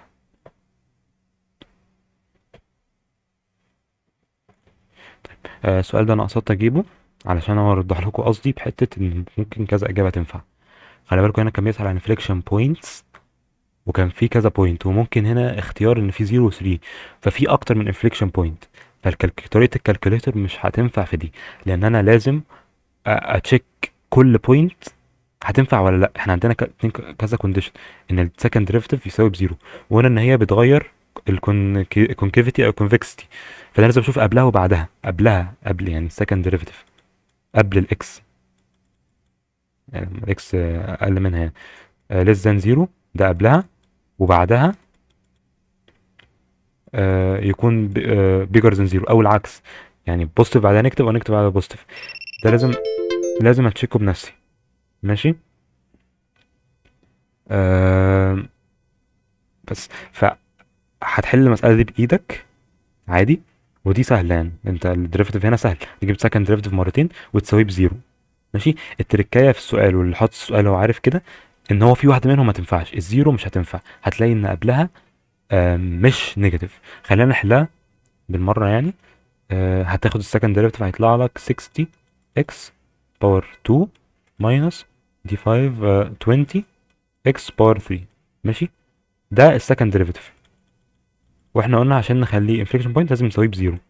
خلينا ناخد 20 اكس ككومن، 20 اكس سكويرد ككومن فاكتور، هيبقى لنا 3 ماينس اكس بس. فالاكس عندنا يا بزيرو يا اكس ب 3. خلي بالك بقى ما تروحش تهور وتختار الاثنين، لا. ارسم نمبر لاين كده، في هنا 0 وفي هنا 3، وعوض عن حاجة قبلها وعن حاجة بعدها. شوف قبل الزيرو هنعوض عن حاجة قبل الزيرو. قول مثلا نيجاتيف 1، هقول 20 تايمز نيجاتيف 1 باور 2. انا هعوض في دي عادي في السكند ديريفيتيف عادي. 20 في نيجاتيف 1، انا بعوض عن دي دلوقتي 20 في نيجاتيف 1 باور 2 في 3 نيجاتيف 1 يعني 3 بلس 1. طلعت لي ب 80، يعني طلعت لي ده رقم بوزيتيف. هشوف بعدها، هقعد برقم بعدها. قول مثلا 1. ال 1 ما بين الزيرو وال 3 يعني حاجه في النص يعني. طلعت لي ب 40 بوزيتيف برضه. طالما اللي قبلها شبه اللي بعدها في الساين فده مش انفليكشن بوينت، ده ما غيرش. ده كده كان كونكيف اب، ما غيرهاش، بقى كونكيف اب برضه. طيب هشوف حاجه بعد ال 3. قول مثلا 4، طلعت نيجاتيف، فهو بقى كان كونكيف اب بقى كونكيف داون، ف 3 هي انفليكشن بوينت فعلا، ف 3 بس اللي هتنفع. تمام. انا بس كنت عايز اوضح النقطه دي رغم ان هي مش كالكوليتر قوي، بس خلي بالكم من الموضوع ده عشان نبقى وفينا يعني. المينيمم بتاع الفاليو دي نفس الكلام ده بالظبط هتحطه في الكالكوليتر. لو انت حابب، لو مش حابب لو حلتها سهله قوي يعني، عند اكس ايكوال اكس، او خدت دريفت بايدك يعني، وتساوي بزيرو. ممكن تعمل كده وممكن تعمل كده. ماشي. دي برضو نفس الكلام، مديك فانكشن average daily average cost of reducing k units is كذا، مديك فانكشن، وعايز number of units produced per day which minimizes the average cost. عايز المينيموم عادي جدا. هو بس هي per day هتفرق معانا. لا لا، ما هي daily average برضو. هو السي كيو دي الافريج، هو ما كانش قال لك daily، فكنا هنضطر نقسم على، لا لا، لا احنا كده تمام، معلش احنا كده تمام. هو بس كنا في حاله هنضطر نقسم على كيو، لو هو كان غير صيغه السؤال، لو كان ما لناش كلمه افريج دي. لو ما لناش كلمه افريج وهو سال عن الافريج، فاحنا كنا هنحتاج نقسم على الكيو عشان نجيب الافريج، على حسب صيغه السؤال برضه. طيب فهو هنا نفس السؤال عادي، هو بس عايز المينيموم عادي. كل اللي هتعمله دي باي دي اكس، او تحلها بايدك برضه زي ما قلنا. الكلام ده عند اكس بتساوي اكس هتساوي بزيرو. تعالى نحطها على الكالكوليتر. طبعا عندي اهو 0.001، لا 3 زيروهات، اكس سكويرد ماينس 0.08 اكس بلس 65 بلس 5000 على اكس، عند الاكس ايكوال اكس هتطلع بزيرو. نوقف الفيديو قبل ما الكالكوليتر تستوعب. طلعت لي 500. طلعت لي اكس ايكوال 500. هو عايز الاكس ولا عايز المينيمم؟ ركز. وعايز the number of units which minimizes، يعني هو عايز النمبر اوف units ذات نفسها اللي هي كيو، فهختار 500 على طول. شكرا. اوكي الحمد لله خلصنا جزء كبير وحلينا اسئله كتير قوي تقريبا كل الموجودين في بتاعت الامتحانات دي. هخش على الكومبلكس، وبرده من الحاجات اللي هو ايه الكالكوليتر نعمه فيها الحمد لله. ده سؤال في تي او سي 25، سؤال يبان معقد لكن الكالكوليتر ممكن تسهله لك كده. خلي بالك لاحظ حاجه بس، يعني دي حاجه خدها مع عندك قاعده كده. هو في اتنين هنا، في unknown وموجود زيه في الاختيارات، فما تخافش وتقول لا انا كده مش هعرف احلها، الكالكوليتر مش هتعرف تحلها. لا، انت ممكن تفترض لو هي موجوده عندك في الاختيارات زي ما هو، فانت ممكن تفترض الاي برقم وترجع تجربه في الاختيارات طالما هو موجود عندك في الاختيارات تاني. حلو. طيب انت هنا ممكن تمشي في المسألة شوية، تقول ان دبليو باور 4 تختصرها اكنها دبليو، ودبليو 5 اكنها دبليو باور 2 تختصر مع بعض. لكن لو انت من اول السؤال نفسه، لو انت كده كده هتستعمل الكالكوليتر، يعني يفضل حاول تسهلها على نفسك شوية. خلينا نجرب من الاول الكالكوليتر هتعرف تحلها ولا نضطر نعمل خطوات يعني. اول حاجة نشوف ندوس مود ونختار كومبلكس اللي هي هتبقى عندنا 2. حلو. طيب حاجه هتفيدك جدا جدا جدا ولازم هتستعملها في الامتحان، هي اوميجا. احفظ ان هي الفاليو بتاعتها نيجاتيف هاف. وجماعه التركيه اللي هقولها دلوقتي او الطريقه دي اعرفها، مهمه جدا، ركزوا فيها. معلش على الخط يعني، بس دي الفاليو بتاعتها نيجاتيف هاف بوزيتيف روت 3 اوفر 2. هي بوزيتيف ولا نيجاتيف فعلا؟ افترض ان هي بوزيتيف، والثانيه الاوميجا سكوير بتبقى النيجاتيف. نيجاتيف هاف بوزيتيف روت 3 اوفر 2 اي. طيب هتكتبها زي ما هي هنا في الكالكوليتر. انا كل اللي بعمله بكتب الاول على الكالكوليتر روت 3 اوفر 2 اي ايكوال. ماشي. بعدها هدوس ستور، في كلمة ستور دي هدوس عليها. لا معلش، هي عندي في الكالكوليتر مختلفة. انا عندي ستور هي اللي محطوطة هنا، والشيفت هي ريكول، هو هنا عكسها. فانت هتدوس شيفت ستور، هي بس يعني شوف، هي الزرار هو المكتوب عليه ستور ولا الشيفت هي المكتوب عليها. فانت هتدوس شيفت ستور. شيفت ستور ماشي. وبعدها تختار هتسجلها عندك في انهو فاريبل. فانا هسجلها عندي كاكس مثلا، هسمي البتاع ده اكس بس. فهو قال لي الانسر هو اكس. انا عملت ايه كده؟ انا كده لما اجي ادوس اكس، لما اريكول اكس هيطلع لي اوميجا. فانا كده اكني عوضت، قلت له اوميجا هي اكس عشان لما اجي استعملها بعد كده ما اقعدش بقى اكتبها زي ما هي. انت عملتها بفاليو عشان تسهل عليك. طيب تاني خطوه، افترض الايه باي رقم. شوفوا انتوا عايزين ايه، قول 2 مثلا، نقول 2 بس. خلاص انا كده معايا 2، وهكتب الايكويشن زي ما هي. 2 على اكس سكويرد ماينس 2 على معلش دي مش اكس سكويرد، سوري هرجع لها تاني ثانيه. دي اكس بس.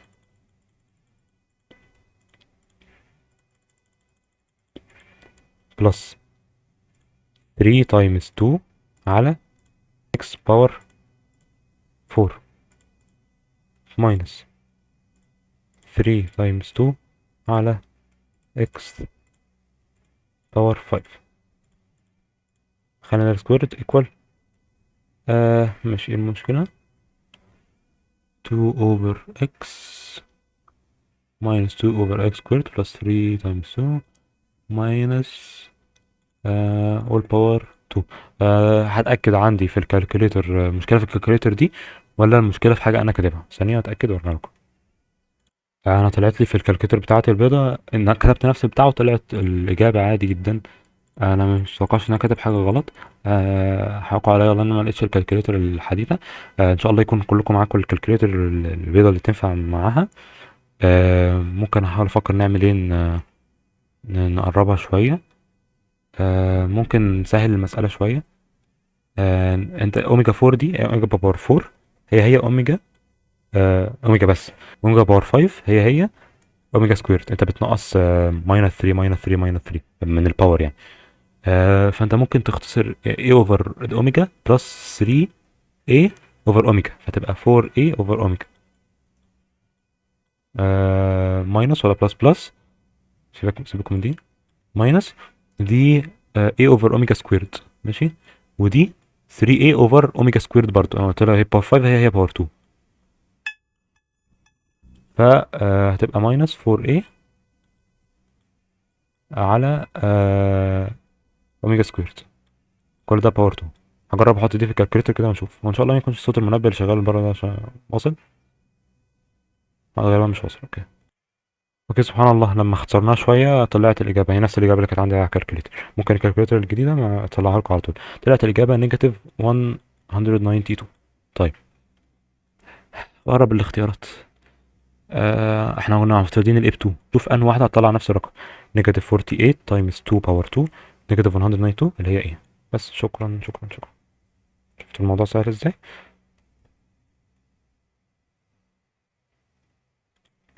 هنكمل اسئله الكومبلكس. بس انا كنت لسه بقول ان السكند ديريفيتيف الآلة ما بتعرفش تعمله. بس لسه بالصدفه البحته بفتح فايل عشوائي جدا وأقلب فيه لقيت، يعني وقفت في سلايد عشوائي ولقيت طريقه السكند ديريفيتيف بالكالكوليتر. فحاولها كسايد نوت كده. آه يعني خلينا نقول مثلا x باور 3 minus 6x باور 2 ماشي. ونقول ان احنا عايزين السكند ديريفيتيف ده الاف اوف اكس. نقول ان احنا عايزين السكند ديريفيتيف عند الاكس ب 2 مثلا ماشي. تعالوا نحسبها الاول بايدينا نشوف نتاكد هيطلع هو ولا لا. السكند ديريفيتيف اصلا بيساوي هناخد مره ديريفيتيف هيبقى 3x سكويرد وهنا هيبقى 12x. ولما ناخد ديريفيتيف تاني هيبقى 6x minus 12. ده كده السكند ديريفيتيف. لما نيجي نعوض عن ب 2 عن 2 يبقى 12 minus 12 يعني بزيرو ماشي. طب بلاش 2 دي عشان ما يبقاش زيرو. هي هتشتغل عادي بس عشان نوضح الموضوع بس. ايه ماشي. هي كانت الفانكشن 6x minus 12. خلينا نقول 3 مثلا ماشي. ف 12 minus 12 18 minus 12 يعني 6. فالسكند ديريفيتيف عند 3 ب 6. تعالوا نحسبها بالكالكوليتر نشوف هتنفع ولا لا. الطريقة هي الآتي. أول حاجة انت معاك الفانكشن عادي ماشي. هات الديريفاتيف. انا في موديل كومبلكس فلازم ارجع موديل عادي. الفانكشن الاصليه كانت احنا قلنا كانت اكس باور 3. ثانيه وعلق بس. اه اكس باور 3 ماينس 6 اكس سكويرد صح. كانت دي الفانكشن دي الفانكشن الاصليه خالص. ودي اللي هي معانا. ودي سهله نقدر نجيب السكند ديريفيتيف. لكن افرض هو كان مديك فانكشن ان السكند ديريفيتيف بتاعها صعب ان انت تجيبه. فهتعمل ايه؟ ماشي هو حساس قوي على الحركه. كانت الفانكشن x باور 3 minus 6x سكويرد عند الاكس ب 3. دي مش احنا عايزينها. دي الفيرست ديريفيتيف بنيجاتيف 9. احفظ الرقم ده عندك ماشي. خلينا نكتبه هنا عشان هو ما بيصعبش الارقام. والفانكشن عندنا ماشي. فالفيرست ديريفيتيف طلع كده عند ال 3. هتعمل ايه؟ هتعوض تاني بنفس بتاع خالص لكن هتزود بلس 10 باور نيجاتيف 5. بس ده كل اللي هتعمله. هيطلع لك رقم تاني ماشي. الرقم ده يعني احفظه عندك او خليه يعني بدل ما تكتبه هو اهو. بعدها هتستعمل الايكويجن. يعني انا في الاول عوضت. يعني خلينا نقول الخطوات تاني معلش. انا الاول عوضت عن دي باي دي اكس للاف اوف اكس عند اكس ايكوال فاليو معينه، اقول احنا قلنا 3. تاني خطوه هعمل دي باي دي اكس لاف اكس عند اكس ايكوال 3 بس بلس 10 باور نيجاتيف 5، وسمي الناتج اللي طلع لك ده ايه مثلا، والناتج اللي طلع لك هنا بي. انا كنت كملت في بتاعت بس اتمسح، كنت وقفت الريكورد بالغلط وقعدت اكمل فخدتش بالي ان هو اتعمل يعني في حقيقة الحتة دي. واحنا كنا طلعنا ان الديريفيتيف الاول الفيرست ديريفيتيف عند الاكس ب 3 كان طالع نيجاتيف 9، وقلنا نسميها ايه بنيجاتيف 9. وقلنا بعد كده نجيب بي، ان احنا نعمل 3 بلس 10 باور نيجاتيف 5، هي بس نزود عليها 10 باور نيجاتيف 5، فطلع لنا الرقم ده ونسميه بي. وبعدين في الاخر عشان نطلع السكند ديريفيتيف بنعمل ايكويشن بي ماينس ايه على 10 باور نيجاتيف 5. فالبي دي اللي هي الانسر عندنا ايه، ماينس الاي اللي هو كان بنيجاتيف 9، وكل ده على 10 باور نيجاتيف 5، هيطلع لنا 6. وده كان السكند ديريفيتيف فعلا. في طريقة أول مرة أعرفها يعني، ومفيدة صراحة، انبهرت إن هي اشتغلت. فيعني لو كان في سؤال صعب يجيب كسكند ديريفيتيف ده ممكن تفيد. خلينا نرجع للكومبلكس. هو مدينا 1 وأوميجا وأوميجا سكويرد عادي، دول الكيوب روتس بتاع اليونيتي، دي حاجة احنا عارفينها. فهو عايز الروتس بتاع الإيكويشن دي بقى. أنت ممكن تحلها عادي ان انت تودي x minus 1 all power 3 كايكويجن، وتوديها الناحية التانية هناك بالنيجاتيف 8، بعد تاخد كيوبيك روت للطرفين، فالمفروض هيطلع لك نيجاتيف 2 صح. لكن زي ما كنا بنقول x باور 3 equal 1، كنا بنقول الروتس بتاعتها 1 واوميجا واوميجا سكويرد، انا هسميها اوميجا يعني للتسهيل. آه ف 1 اوميجا واوميجا سكويرد، فهنا هي نيجاتيف 2، فالروتس الباقية هتبقى نيجاتيف 2، دي نيجاتيف 2 معلش، ونيجاتيف 2 اوميجا، ونيجاتيف 2 اوميجا سكويرد. تمام، دول التلاتة روتس. خلينا نشتغل على نيجاتيف 2 دلوقتي، واللي هنعمله فيها هنعمله مع الباقيين برضو. فده بيساوي x ماينس 1. احنا عايزين x هتودي ال 1 الناحية التانية بالبوزيتيف، هتبقى نيجاتيف 2 بلس 1 يعني نيجاتيف 1، فدي كده نيجاتيف 1.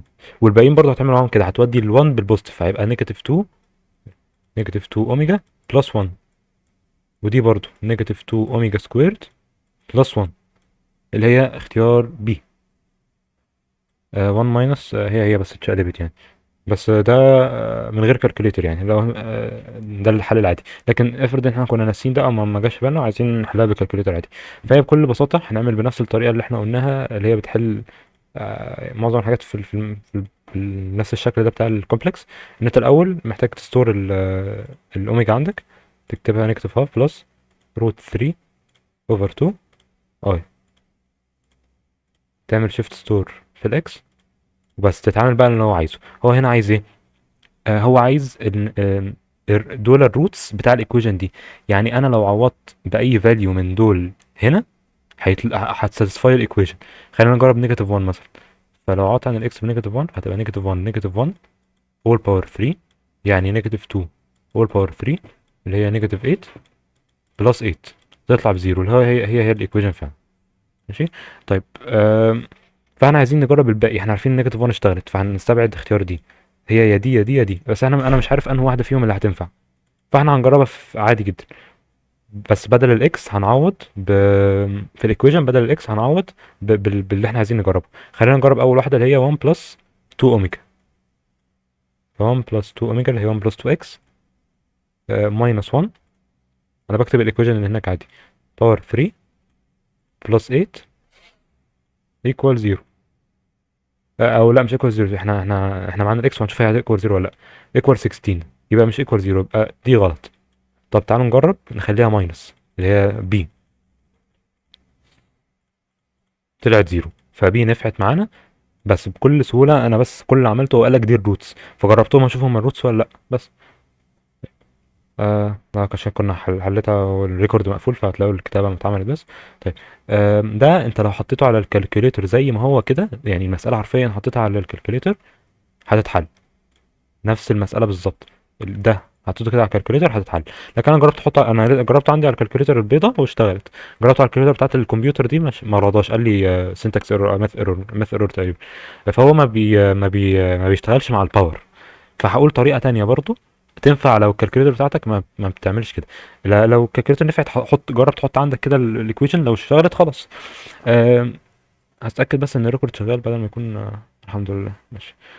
أه طيب اول حاجه احنا محتاجين اللي جوه ده بدل ما هو في الكارتيزيان فورم كده نحوله للاويلر فورم عشان اعرف اعمل له باور، لكن هو في الفورم ده انا مش هعرف اعمل له باور.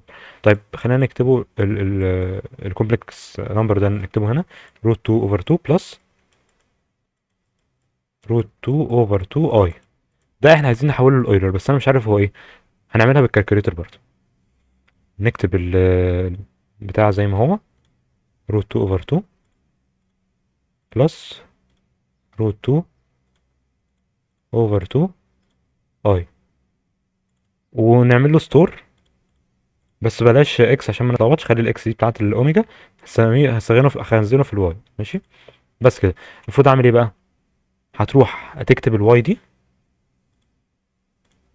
تروح على مود الكومبلكس، مود كومبلكس و واي. انا متاكد بس ان هي مش متخزنه، بس فتكتب الواي وتدوس شيفت كومبلكس اللي هي شيفت 2. في الكالكوليتر البيضه هتلاقيها هنا كده اوبشن، مش هتلاقي شيفت 2، هتلاقي اوبشن وهتلاقي انزل تحت هتلاقي اللي انا هقوله ده. بس لو هي عندك هنا شيفت 2 واختار 3 اللي هي ان انت عايز تحولها للبولار فورم، هيطلع لك 1 وباي اوفر 4. يعني ايه؟ ده الريزلتنت وده الانجل. فانتوا فاكرين في الاويلر فورم كان حاجه رقم في اي باور انجل صح؟ الرقم ده كان بيبقى ريزلتنت، فهنا ريزلتنت ب 1 فهو 1 في اي باور الانجل هي باي اوفر 4، وطبعا اي هنا. ده كده هو البتاع ده، فهو اللي معمول له باور 64. بس هنا بقى سهل اعمل باور 64. هدخل باور 64 جوه تتضرب في الفراكشن ده 64 اوفر 4 يعني 16، فهتبقى في الاخر اي باور 16 باي اي. بس فسواء انت فهتبقى ايه؟ طب افرض انت بقى حطيت البتاع ده في الكالكوليتر زي ما هو، هيطلع لك الاجابه ب 1. هتجرب بقى في الاختيارات، انت عارف ان كده كده الاي باور دي اللي هي ايه؟ كوزاين 16 باي بلس اي ساين 16 باي صح؟ هتجربها هتطلع لك ب 1. هتلاقي دي ب 1 والساين بزيرو فهيكنسل فهيبقى ب 1. هتلاقي دي ب 1. هتجرب بي هتلاقيها بنيجاتيف 1 فدي هتبقى غلط. فهتجرب اللي ينفع هتلاقيه ايه اللي ينفع، سواء بالطريقه دي او بالطريقه دي على حسب اللي هيشتغل معاك وحسب الاسرع يعني. طيب ده برضه نمسحه. دي سهله. دي بروبرتي مشهوره ان كل 3 اوميجا كونسيكتيف مجموعين هيطلعوا لك بزيرو، زي ما كنا قلنا 1 بلس اوميجا سكوير دي مشهوره ايكوال زيرو صح؟ انت ممكن تختصرها كده، او ممكن تعرف ان دي ايكوال زيرو، او ممكن تقول ان حاجه المفروض تبقى عارفها بقى ان اوميجا باور 5 دي هي اوميجا باور كام؟ باور 2. انت اي اوميجا باور حاجه تقدر تختصرها لحاجه من الثلاثه دول. تمام. انت هتشوف اوميجا باور 5 دي عباره عن اوميجا باور 2 في اوميجا باور 3، وانت عارف ان اوميجا باور 3 كده كده ب 1، فدي كده ب 1 فهيتبقى لك اوميجا سكويرد. نفس الكلام مع اوميجا باور 7، هي اوميجا باور آم، اوميجا في اوميجا باور 6 اللي هي اوميجا باور 3 في اوميجا باور 3 بس. فهيتبقى لك اوميجا، فانت هتشوف هي تبعد قد ايه عن اقرب رقم بيقبل الاسم على 3. يعني اقرب رقم بيقبل الاسم على 3 هنا ايه؟ هو الستة. هي تبعد ايه عنها؟ واحد، فهي اكنها اوميجا عادي. طيب هنا اوميجا باور 6 دي بتقبل الاسم على 3 على طول، اللي هي اوميجا باور 3 اوفر 6 يعني دي ب 1 ماشي. فاتبقى لنا طلعت لنا البروبرتي المشهوره هي زيرو. طيب انت عايز تعمل بالكالكوليتر عادي جدا، اوميجا انت مخزنها عندك كاكس، حط الايكويشن زي ما في الكالكوليتر هتطلع لك بزيرو. انا جربت اعمل في الكالكوليتر دي ما اشتغلتش، لكن في الكالكوليتر البيضاء برضه اشتغلت. اتوقع دي حاجه اوبريشن سهله يعني في الكالكوليترز الجداد، فالاجابه بزيرو يعني سواء بالكالكوليتر او بالحسابات. ايلرز ميثود، وهي من الحاجات اللي هي وريمان صم والمسائل الاريا والفوليوم وكذا حاجه من الحاجات دي، والسلوب فيلد دي بتبقى حاجات هدايا نوعا ما لو جت، وبتبقى دايركت يعني مش بيلعب فيها قوي. فانت حرام تضيع درجاتها يعني. بكل بساطه قانون الاويلرز ميثود هو قانون ممكن يبقى رخم بس تطبيق عملي في الكالكوليتر وهتعرف تحل لهم ان شاء الله. في الاول هو اويلرز ميثود بتحسب ايه؟ بتحسب الفاليو ابروكسيميشن للفاليو لو هو مديك ديريفيتيف وانت مش عارف تجيب الواي نفسها. فهو بيبقى عندك انيشال فاليو الواي مثلا عند الاكس ايكوال 2، الواي طلعت ب 3، ودي اللي احنا هنستعملها كبدايه. القانون عامه ان الواي بتساوي الواي انيشال بلس اتش اللي هو الستيب سايز في الفانكشن اللي هي الديريفيتيف يعني للاكس نود والواي نود. يعني ايه الكلام ده؟ تعالوا نجرب على كالكوليتر. ماشي. احنا عايزين نحسب الواي. هو مدينا ستيب سايز 0.1 وبادئين من اكس ايكوال 2. ستيب سايز يعني خطوه، يعني الخطوه اللي بعدها الاكس هتزيد 0.1 فهتبقى 2.1، الخطوه اللي بعدها تبقى 2.2، ودي اللي احنا عايزينها. احنا عايزين واي عن 2.2. معنى كده ان انا هطبق ايرورز ميثود مرتين عشان اوصل ل 2.2. لو كان مثلا عايز 2.3 كنت هطبقها 3 مرات. ماشي. فهي دي ببساطه يعني. فانت الواي بتساوي الواي انيشال اللي هي ب 3، خلي بالك دي الواي انيشال. ماشي ب 3 بلس الستيب سايز اللي هو 0.1 في، هنا بقى بتضرب في الديريفاتيف، ومكان كل اكس وواي بتعوض عن الاكس والواي اللي عندك. فالاكس عندك ب 2 بلس 3 بلس 2 تايمز الواي بكام؟ ب 3. تعمل ده في الكالكوليتر هيطلع لك 3.8. فكده لما الاكس كانت ب 2.1 طلعت لنا الواي ب 3.8، بس هو مش عايز كده، هو عايز عن 2.2. فهعمل ايه؟ بدل الواي الانيشال، مش دي كانت الواي كانت 3، دلوقتي زادت عندها بقى 3.8، فهحط 3.8. الستيب سايز ثابت زي ما هو، الاكس بقى 2.1 والواي بقت 3.8. انا بس شلت بدلت الاكسات والواي دوست ايكوال يعني 4.77. ده حرفيا بس اللي بعمله بكل سهوله، يعني الموضوع مش صعب. هنا برضو نفس الكلام، بس هنجرب. هو مدينا الانيشال ان لما الاكس ايكوال 0 واي ايكوال 1. ماشي. طيب هو عايز واي عند 0.1، فهنفترض ان الستيب سايز 0.1 ونحسبها في خطوه واحده بس. اكس هتزيد من 0 ل 0.1، فهنكتب الايكويشن عادي. واي انيشال اللي هي 1 بلس ستيب سايز اللي هو 0.1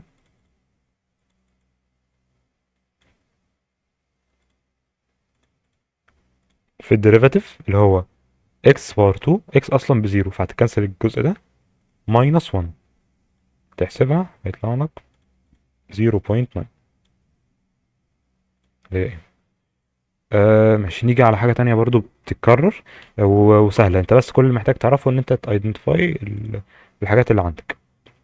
آه الاريا لما كنا عايزين نجيب اريا اندر ذا كيرف مثلا لحاجة زي دي، لفانكشن كده نسميها مثلا y equal a power x، فكنا بنقول ان الاريا اندر ذا كيرف هي الانتجريشن من بدايتك اللي نقول مثلا دي 0 ودي بوينت اكس. كنا بنقول ان هي في الاريا اندر كيرف الحته دي كده، الاريا دي بتساوي الانتجريشن من 0 لاكس للفانكشن بتاعتك. بس كده صح. خليها واي معلش، مش اكس عشان ما نتلخبطش بس. طيب فده حرفيا اللي انت محتاج تعمله. بس لو هو في اتنين فانكشنز مع بعض، الاريا انت عايز الاريا ما بين اتنين فانكشنز زي دي في 2 واي، انت بس كل اللي بتعمله ان هي بدل ما بتكون واي، انت بدل ما بتحط واي في الايكويشن هتحط واي ماينس، يعني واي 2 ماينس واي 1، الديفرنس ما بينهم بس. وبنفس نفس كده دي اللي نحسب بيها الاريا، نفس الاكس 1 واكس 2. طيب. فانت كل اللي عليك عشان تحل المساله تحدد واي 2 وواي 1 واكس 2 واكس 1. طيب واي 2 واي 1 سهلين اهم، معانا واي 1 ومعانا واي 2. احط انه قبل انه مش هتفرق، هيطلع لك الناتج بالنيجاتيف، خده ابسوليوت. طيب والاكس 1 واكس 2، الاكس 1 واكس 2 دول الحدود بتاعتنا زي ما كنا قلنا هنا من 0 لواي مثلا. هنا من الحته دي اعرفها ازاي؟ بان انا بساوي واي 1 بواي 2، فهلاقي ان اكس باور 2 ايكوال 9، يعني اكس ايكوال بوزيتيف اور نيجاتيف 3. بس فانا كده معايا اكس 1 واكس 2 اللي هم نيجاتيف 3 و3، ومعايا واي 1 وواي 2 اللي هي 9 ماينس اكس باور 2. هحط ده زي ما هو في الكالكوليتر، زرار الانتجريشن ارجع بس من الكومبلكس. 9 ماينس اكس سكويرد 3 هنا نيجاتيف 3 هساويها هيطلع لي 36. بس الموضوع سهل، بس انت بتحدد الاكس والاكس والواي والواي. نفس الكلام هنا، هو مديك y ايكوال اكس بار 2، وعايز الاريا ما بين اف اوف اكس والاكس اكس. طب اف اوف اكس والاكس اكسس دي هعمل ماينس حاجه. لا مش هعمل ماينس حاجه، زي ما كنت قلت لكم مثال ده، مش هنعمل ماينس حاجه. او ممكن تفترض ان الاكس اكس ده اللي هو ايه، واي ايكوال زيرو، فهي يعني انت هتعمل واي ماينس زيرو. ماشي، فمن الاخر انت بس هتعمل انتجريشن لاكس باور 2. ايه الحدود بتاعتك؟ هو مديها لك اهو، من نيجاتيف 1 ل 2. هتحط ده في الكالكوليتر وتطلع الناتج عادي. نفس الكلام هنا. الانتجريشن من اكس باور 2 ماينس 2 اكس، دول الواي 1 وواي 2. طب عايز اعرف الحدود بتاعتي، هساوي اكس باور 2 ب 2 اكس، هيطلع لي الحدود بتاعتي 0 و 2 وهحطها عادي. الفوليوم نفس الكلام، لكن بيفرق بس في حاجه صغيره في القانون. وان شاء الله هو ما يرخمش يعني ان شاء الله هو ما يرخمش في القوانين ويجيب لنا السهلين يعني. فهو لو جاب around the x axis، القانون بتاعها بكل بساطه، بدل ما كنت بقول integration y minus y 1، معلش الماوس معلق، y2 minus y1 صح. انت عايز فوليوم مش اريا، فانت هتزود هنا باي وهتعمل باور 2 وباور 2 بس. وهنا طبعا الحدود بتاعتنا. طيب فهي دي سهله تتعمل. لو مثلا كان في فانكشن كده بس، ودي كده y2 مثلا، ودي y1، هعملها بنفس الطريقه دي، الايكويشن اللي فوق دي على طول. طيب هل يعني دي كده ان الاتنين دول بيلفوا مع بعض؟ طيب في السؤال ده هل الاتنين بيلفوا مع بعض ولا في جزء وجزء؟ حتى هو مخطط عليها كده. ده عشان ما تلخبطش نفسك، هما الاتنين مش يعني الاتنين مش عاملين كده مثلا، لا هما الاتنين متفرقين. فانت تسهيلا قسم المسألة، قسمها كده بالخط ده، وهات الفوليوم ده لوحده والفوليوم ده لوحده. ماشي. طيب هو اصلا مدينا الفوليوم، هو عايز الحدود دي، بس تعالوا نشتغل على الفوليوم ده لوحده الاول. هيبقى انتجريشن، ايه الحدود بتاعتي من 0 ل 2، وايه الواي بتاعتي، هي المفروض واي سكويرد، وواي اصلا باكس سكويرد، فاكس سكويرد سكويرد تبقى اكس باور 4. وطبعا ما ننساش الباي اللي في الاول. طيب فدي كده الفوليوم الاولى، الفوليوم بتاعت الشيب الاول. ماشي. طيب انا عايز اعرف الفوليوم بتاعت الشيب التاني. نفس الكلام، باي وانتجريشن. حدودك ايه؟ من 2 لام. الواي بتاعتك ايه؟ واي سكويرد اللي هي اصلا بكام؟ ب 4. 4 سكويرد 16. احنا طبعا ما عملناش، احنا بنلف حوالين الاكس اكس، فالواي التانية بزيرو، فما حطيناش ماينس حاجة. ماشي. بس فانا بكل بساطة انا بقى عندي الجزء الاول، يعني انا الفوليوم هي الفوليوم توتال، بس انا قسمتها على اتنين. فلما اجيب التوتال فوليوم هيكون الفوليوم من 0 ل 2 اكس باور 4، طبعا باي، بلس الجزء التاني اللي هو باي من 2 ل ام 16. ده في الاخر هيطلع لنا اللي هو الرقم اللي هو مطلع لنا التوتال فوليوم 672 اوفر 5 باي. ممكن تكنسل البايات مع بعض وتحط دي زي ما هي كده في الكالكوليتر، حرفيا زي ما هي، تقول انتجريشن x باور 4 من 2 ل 0 بلس انتجريشن ل 16 من x فوق ومن 2 ل x. الكلام ده يعني البايات طارت مع بعض، يعني يساوي 672 اوفر 5. وتشيفت سولف. شيفت سولف على الاله دي في الانتجريشن والديريفيتيف زي ما قلت لكم شغال على الاله البيضاء، اشتغل عادي. طيب افرض هو ما اشتغلش، دي مساله سهله جدا تحلها بايدك يعني. ده انتجريشن لكونستنت يعني. فانت الانتجريشن ده هيطلع لك 16 اكس، والاكس دي اللي هي هتكون حدودك من ام لام ل 2، فهيكون 16 من ام ل 2 يعني ام ماينس 2. وهنا هتحسبها عادي، ممكن تحسبها بالكالكوليتر الحته دي عادي، هيطلع لك رقم. وهنا انت معاك رقم والقانون الوحيد عندك ام، احسبه هيطلع لك الناتج عادي جدا، اللي هو هيطلع تاني يعني. او انت لو لقيتك عامل فيها شيفت سولف الانتجريشن عادي. في بعض المسائل برضو ما نكونش فاكرين ان الكالكوليتر هتحلها، بس احنا لو عوضنا برقم الكالكوليتر ممكن تحلها. هنا الاختيارات فيها سيتا، هنا بتبقى مسألة معقدة يعني، والسؤال فيه سيتا برضه، فاحنا ممكن نعوض عن السيتا برقم ونشوف موجود، نشوف انه واحد في الاختيارات اللي يناسبه. فممكن نختار السيتا نعوض عنها ب 90 degrees مثلا. وطبعا انتوا عارفين ان ما تنسوش تخلوا الكالكوليتر للراد لما تيجوا تحلوا في الامتحان يعني. فخلينا نقول باي اوفر 2، يعني خلينا شغالين على باي اوفر 2. ف 2 تايمز باي اوفر 2 كوزاين ال 90 ب 1، كوزاين ال 90 ب 0. ف 2 تايمز 0 يعني 0، يعني زد بلس 1 اوفر زد هيطلع لنا بزيرو. ماشي. طيب ممكن برضه تعوض عن كوزاين 0 ويطلع لك ب 1. ماشي. فزد بلس 1 اوفر زد ايكوال 0. هتحل الايكويشن دي ودي الناحية التانية، زد ايكوال نيجاتيف 1 اوفر زد. اعمل كروس مالتيبليكيشن، يعني زد سكويرد ايكوال نيجاتيف 1، يعني زد ايكوال بوزيتيف اور نيجاتيف اي. عادي مش مشكلة. بس عرفنا ان الزد ايكوال اي. ماشي، او بوزيتيف اور نيجاتيف كده كده باور ايفن، فعادي قول ان هي زد ايكوال اي. فهنا هتعوض عن الرقم اللي انت طلعته ده، مش انت لسه معوض؟ يبقى اي باور 12 بلس 1 اوفر اي باور 12. ماشي. هتحط ده في الكالكوليتر عادي، شوف موديل كومبلكس، شوف مود كومبلكس. ماشي. اي باور 12 بلس اي باور نيجاتيف 12. طلع معانا نفر. شكرا. بجد الفكرة دي مش هتعرف تحسب حاجة، لكن دي سهلة نحسبها. يعني اي باور 12 اللي هي اي باور 4، يعني 1، يعني الحتة دي ب1.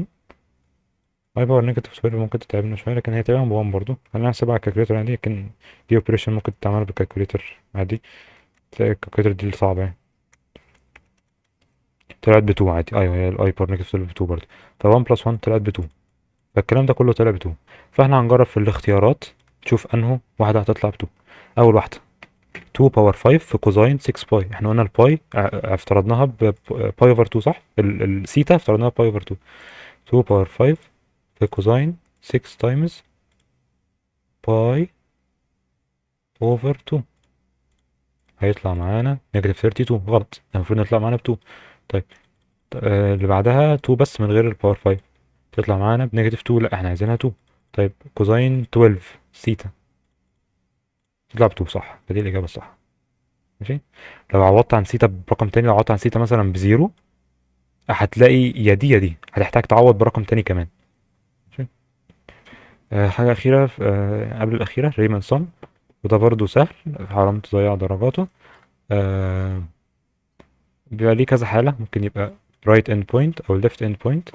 من الآخر أنت بتحدد كذا حاجة، بتحدد دلتا اكس. دلتا اكس بتحسبها إن هي ماشي b minus a over n، اللي هي 3 minus 0 على 6، يعني هاف. دي الدلتا اكس. حلو. بعد ما تحدد دلتا اكس، هو قال لك هو عايز رايت اند بوينت، فانت بتستعمل الايكويجن، بتروح على الكالكوليتر وبتعمل السيجما. نطلع من الكومبلكس الاول. السيجما هنا لحد الان بكام؟ 6، من 1 ل n. ماشي. وهي مثلا بيكون عندك كده، انا كل شويه بنسى الايكويشن لكن بطلعها من الشكل عادي، فعادي لو نسيت. احنا بنعمل مربعات مربعات مربعات، وبنجيب الاريا بتاعت المربعات. فكده كده الاريا بتاعت مربع هي الطول في العرض، صح؟ ماشي. فالطول بتاعنا دلتا اكس ثابت، فانا كده كده مثبت عندي دلتا اكس اللي هي 0.1 اللي انا لسه حاسبها في الارتفاع بتاع الارتفاع بتاع الريكتانجل. الارتفاع بتاع الريكتانجل هو ايه؟ هو الفانكشن بتاعتي اللي هو اف اوف الاكس، اف اوف اكس دي. ماشي. لكن هي جنرالي اف اوف a بدايتي بلس b، لا بلس اي في دلتا اكس. يعني ايه؟ انا بدايتي كانت زيرو. ماشي. فاول احنا كده بناخد الرايت اند بوينت، فاحنا بناخد من على اليمين. فلا اول واحد هنستعمله هو زيرو بلس اي اول مره بتبقى ب1 في دلتا اكس اللي هي بنص، يعني زيرو بلس نص يعني زيرو. فاحنا بناخد اف اوف النص. طيب تاني مره لما الاي ب2 اللي هي هتساوي اي اللي هي بزيرو بلس 2 في دلتا اكس اللي هي بنص، اللي هي اف اوف 1. بس هتقعد تكمل كده هتلاقي اف اوف نص، اف اوف 1، واحد ونص، اتنين، اتنين ونص، تلاتة، لحد ما توصل للبي. فهي كده صح. فدي الايكويشن اللي انت محتاج تعرفها. بس فاحنا هنعمل 0.1 اللي هو الدلتا اكس في الفانكشن بتاعتنا اللي هي اكس باور 3، بس بدل الاكس هحط ايه؟ هحط الكلام ده اللي هو a بلس اي دلتا اكس. فانا هحط اكس باور 3، انا هكتب اكس باور 3 عادي يعني اهي، حاجه باور 3، انا بكتب الفانكشن بس، باور 3 ماينس 6 في حاجه، وقفلت الاكواس. ايه الحاجه اللي جوه دي؟ الحاجه اللي جوه دي بقى هي دي اللي هي a بلس اي دلتا اكس. الاي عندنا بزيرو فخلاص، والاي اللي هي الاي اللي هي الاكس بتاعتنا اللي هي الكاونتر يعني، لو هنا بالاكس خلاص، عشان ما تلخبطوش بس في الفاريبلز، هي دي البدايه بتاعتك. ماشي، تايمز دلتا اكس، دلتا اكس بكام؟ 0.1. نفس الكلام هنا، الاي اللي هي الاكس في دلتا اكس اللي هي 0.1 دوس ايكوال. ماشي، انا عملت حاجه غلط هنا.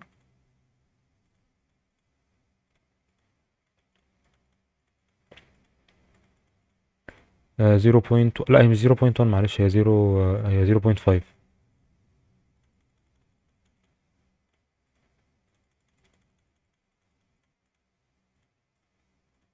طلع لنا احنا نكتب 3.9375 اللي هي سي.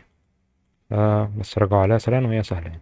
آخر حاجة شوية أسئلة عشوائية، أغلبها بتاعة البكتيريا وبتاعة الدبل ريت. فأنت اللي محتاج تعرف فيها أنت تحدد هو كل قد إيه بيتضاعف أو كل قد إيه بيزيد قد إيه. يعني هو كان 1000 بكتيريا، ماشي، هي بتدبل كل 20 دقيقة. فالإيكويشن عندك هي y initial، y equal y initial في b فاكتور باور t على تاو. ايه كل الحاجات دي؟ واي انيشال ده الاساسي بتاعك اللي هو ايه 1000. بي ده الفاكتور بتاعك، هي ايه بالدبل يبقى البي ب 2. تي ده التايم، احنا لسه مش عارفين ايه. تاو ده هي بالدبل كل قد ايه؟ طيب هي بالدبل كل قد ايه؟ كل 20 دقيقة، يعني كل تلت ساعة، يعني 1 اوفر 3. فاللي هتطلع لفوق يعني هتبقى 1000 في 2 باور 3 تي. دي الايكويشن بتاعتك، عشان لو هو سألك عن الايكويشن. لكن سؤال زي ده ممكن تعمله في كالكوليتر، اضرب 1000 في 2 6 مرات، يعني كل تلت ساعة وهو عايز بعد 3 ساعات.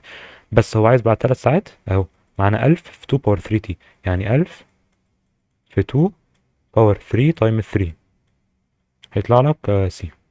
ماشي، زي نفسها هنا. هو هنا حصل له ايه؟ هو اتضاعف من 1000 ل 2000 بعد قد ايه؟ بعد يعني خمس مرات. طيب يبقى بعد 5 مرات كمان هيحصل له ايه؟ هيتضاعف كمان من 5 ل 10، هيتضاعف مرة كمان، هيبقى 4000. او ممكن تعملها بالايكويشن، هي اساسها 1000 وحصل لها ايه؟ اتضاعفت كل قد ايه؟ كل 5 مرات، يعني تي على تاو. فلما اجي اعوض عن التي ب 10، 10 اوفر 5 يعني 2، 2 باور 2 4، 4 تايمز 1000 4000.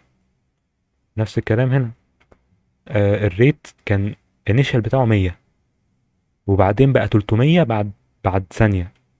في الايكويشن بتاعتي الاساس بتاعي كان كام؟ 100. ايه اللي حصل له؟ اتضرب في 3، هي الفاكتور ب 3 بعد قد ايه؟ بعد ثانية واحدة، يعني تاو ب 1، تي على تاو، تاو ب 1. فالايكويشن 100 تايمز 3 باور تي اللي هي بي. ماشي، سهل يعني، خلاص عرفنا الريتم. ده كان سؤال عادي، بس كنت عايز اوضح يعني ان هو برضو يتجاب بالكالكوليتر شيفت سولف او كده. هو كان بيقول اللي هو اتنين بيشتغلوا مع بعض اسئله سفير دي، واحد بياخد اقل من التاني 5 ساعات، والاتنين مع بعض في 6 ساعات، ف 1 اوفر اكس بلس 1 اوفر واي ايكوال 6. والاولاني بيشتغل آه اقل من التاني ب5 ساعات، يعني اكس ايكوال واي ماينس 6. هتحل الاتنين دول هتجيب عادي الاجابه سي. بس انا كنت عايز اوضح ان اسئله 25 معظمها يعني كان في كتير منها بالكالكوليتر.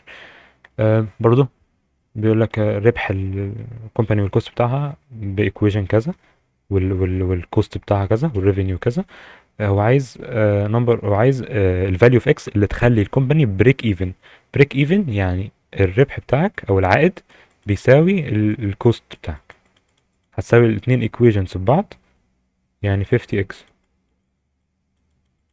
هتساوي 30 اكس بلس 80، يعني 20 اكس equal 80، يعني x equal 4. دي ممكن تحلها كالكوليتر او لا يعني دي. which of the following satisfy the equation. ده بس كنت عايز اوضح حته ان انت استعمل الاختيارات. يعني هو بيقول لك هنا الديريفاتيف السكند ديريفاتيف ماينس فيرست ديريفاتيف ايكوال نيجاتيف 2 اكس. انهي واحده فيهم الواي؟ طب ما تجرب يعني اهي، اكس باور 2. جرب هات السكند ديريفاتيف واعمله ماينس الفيرست ديريفاتيف، شوف هيطلع نيجاتيف 2 اكس ولا لا. هتلاقي ايه طالع وبي طالع. فبس انا كنت عايز اوضح في حته في السؤال ده، بس جرب الاختيارات. انا مش عارف اكتب عشان الخط وحش، انت هتسمعوا صوتي احسن ما تكتب اكتب اصلا. فجرب الاختيارات ايه. نفس الكلام سؤال بكتيريا. بكتيريا population growth population growth according to equation كذا. بيقول لك امتى هتوصل 100000. هو مديك الفانكشن اصلا، فهو مديك الفاينل واي. يعني 100000 هتساوي 200 في اي باور 0.02 تي. شيفت صفر على الكالكوليتر، او هي ساعات بتبقى لو حطيتها كده مش بتبقى احسن حاجه في شيفت صفر. طير الزيروين دول مع بعض، اقسم على 2 هيطلع لك 500. 500 هيساوي اي باور 0.02 تي. خد لن للطرفين، لن 500 هيساوي 0.02 تي. يعني التي هتساوي لن 500 على 0.02. هنحطها في الكالكوليتر.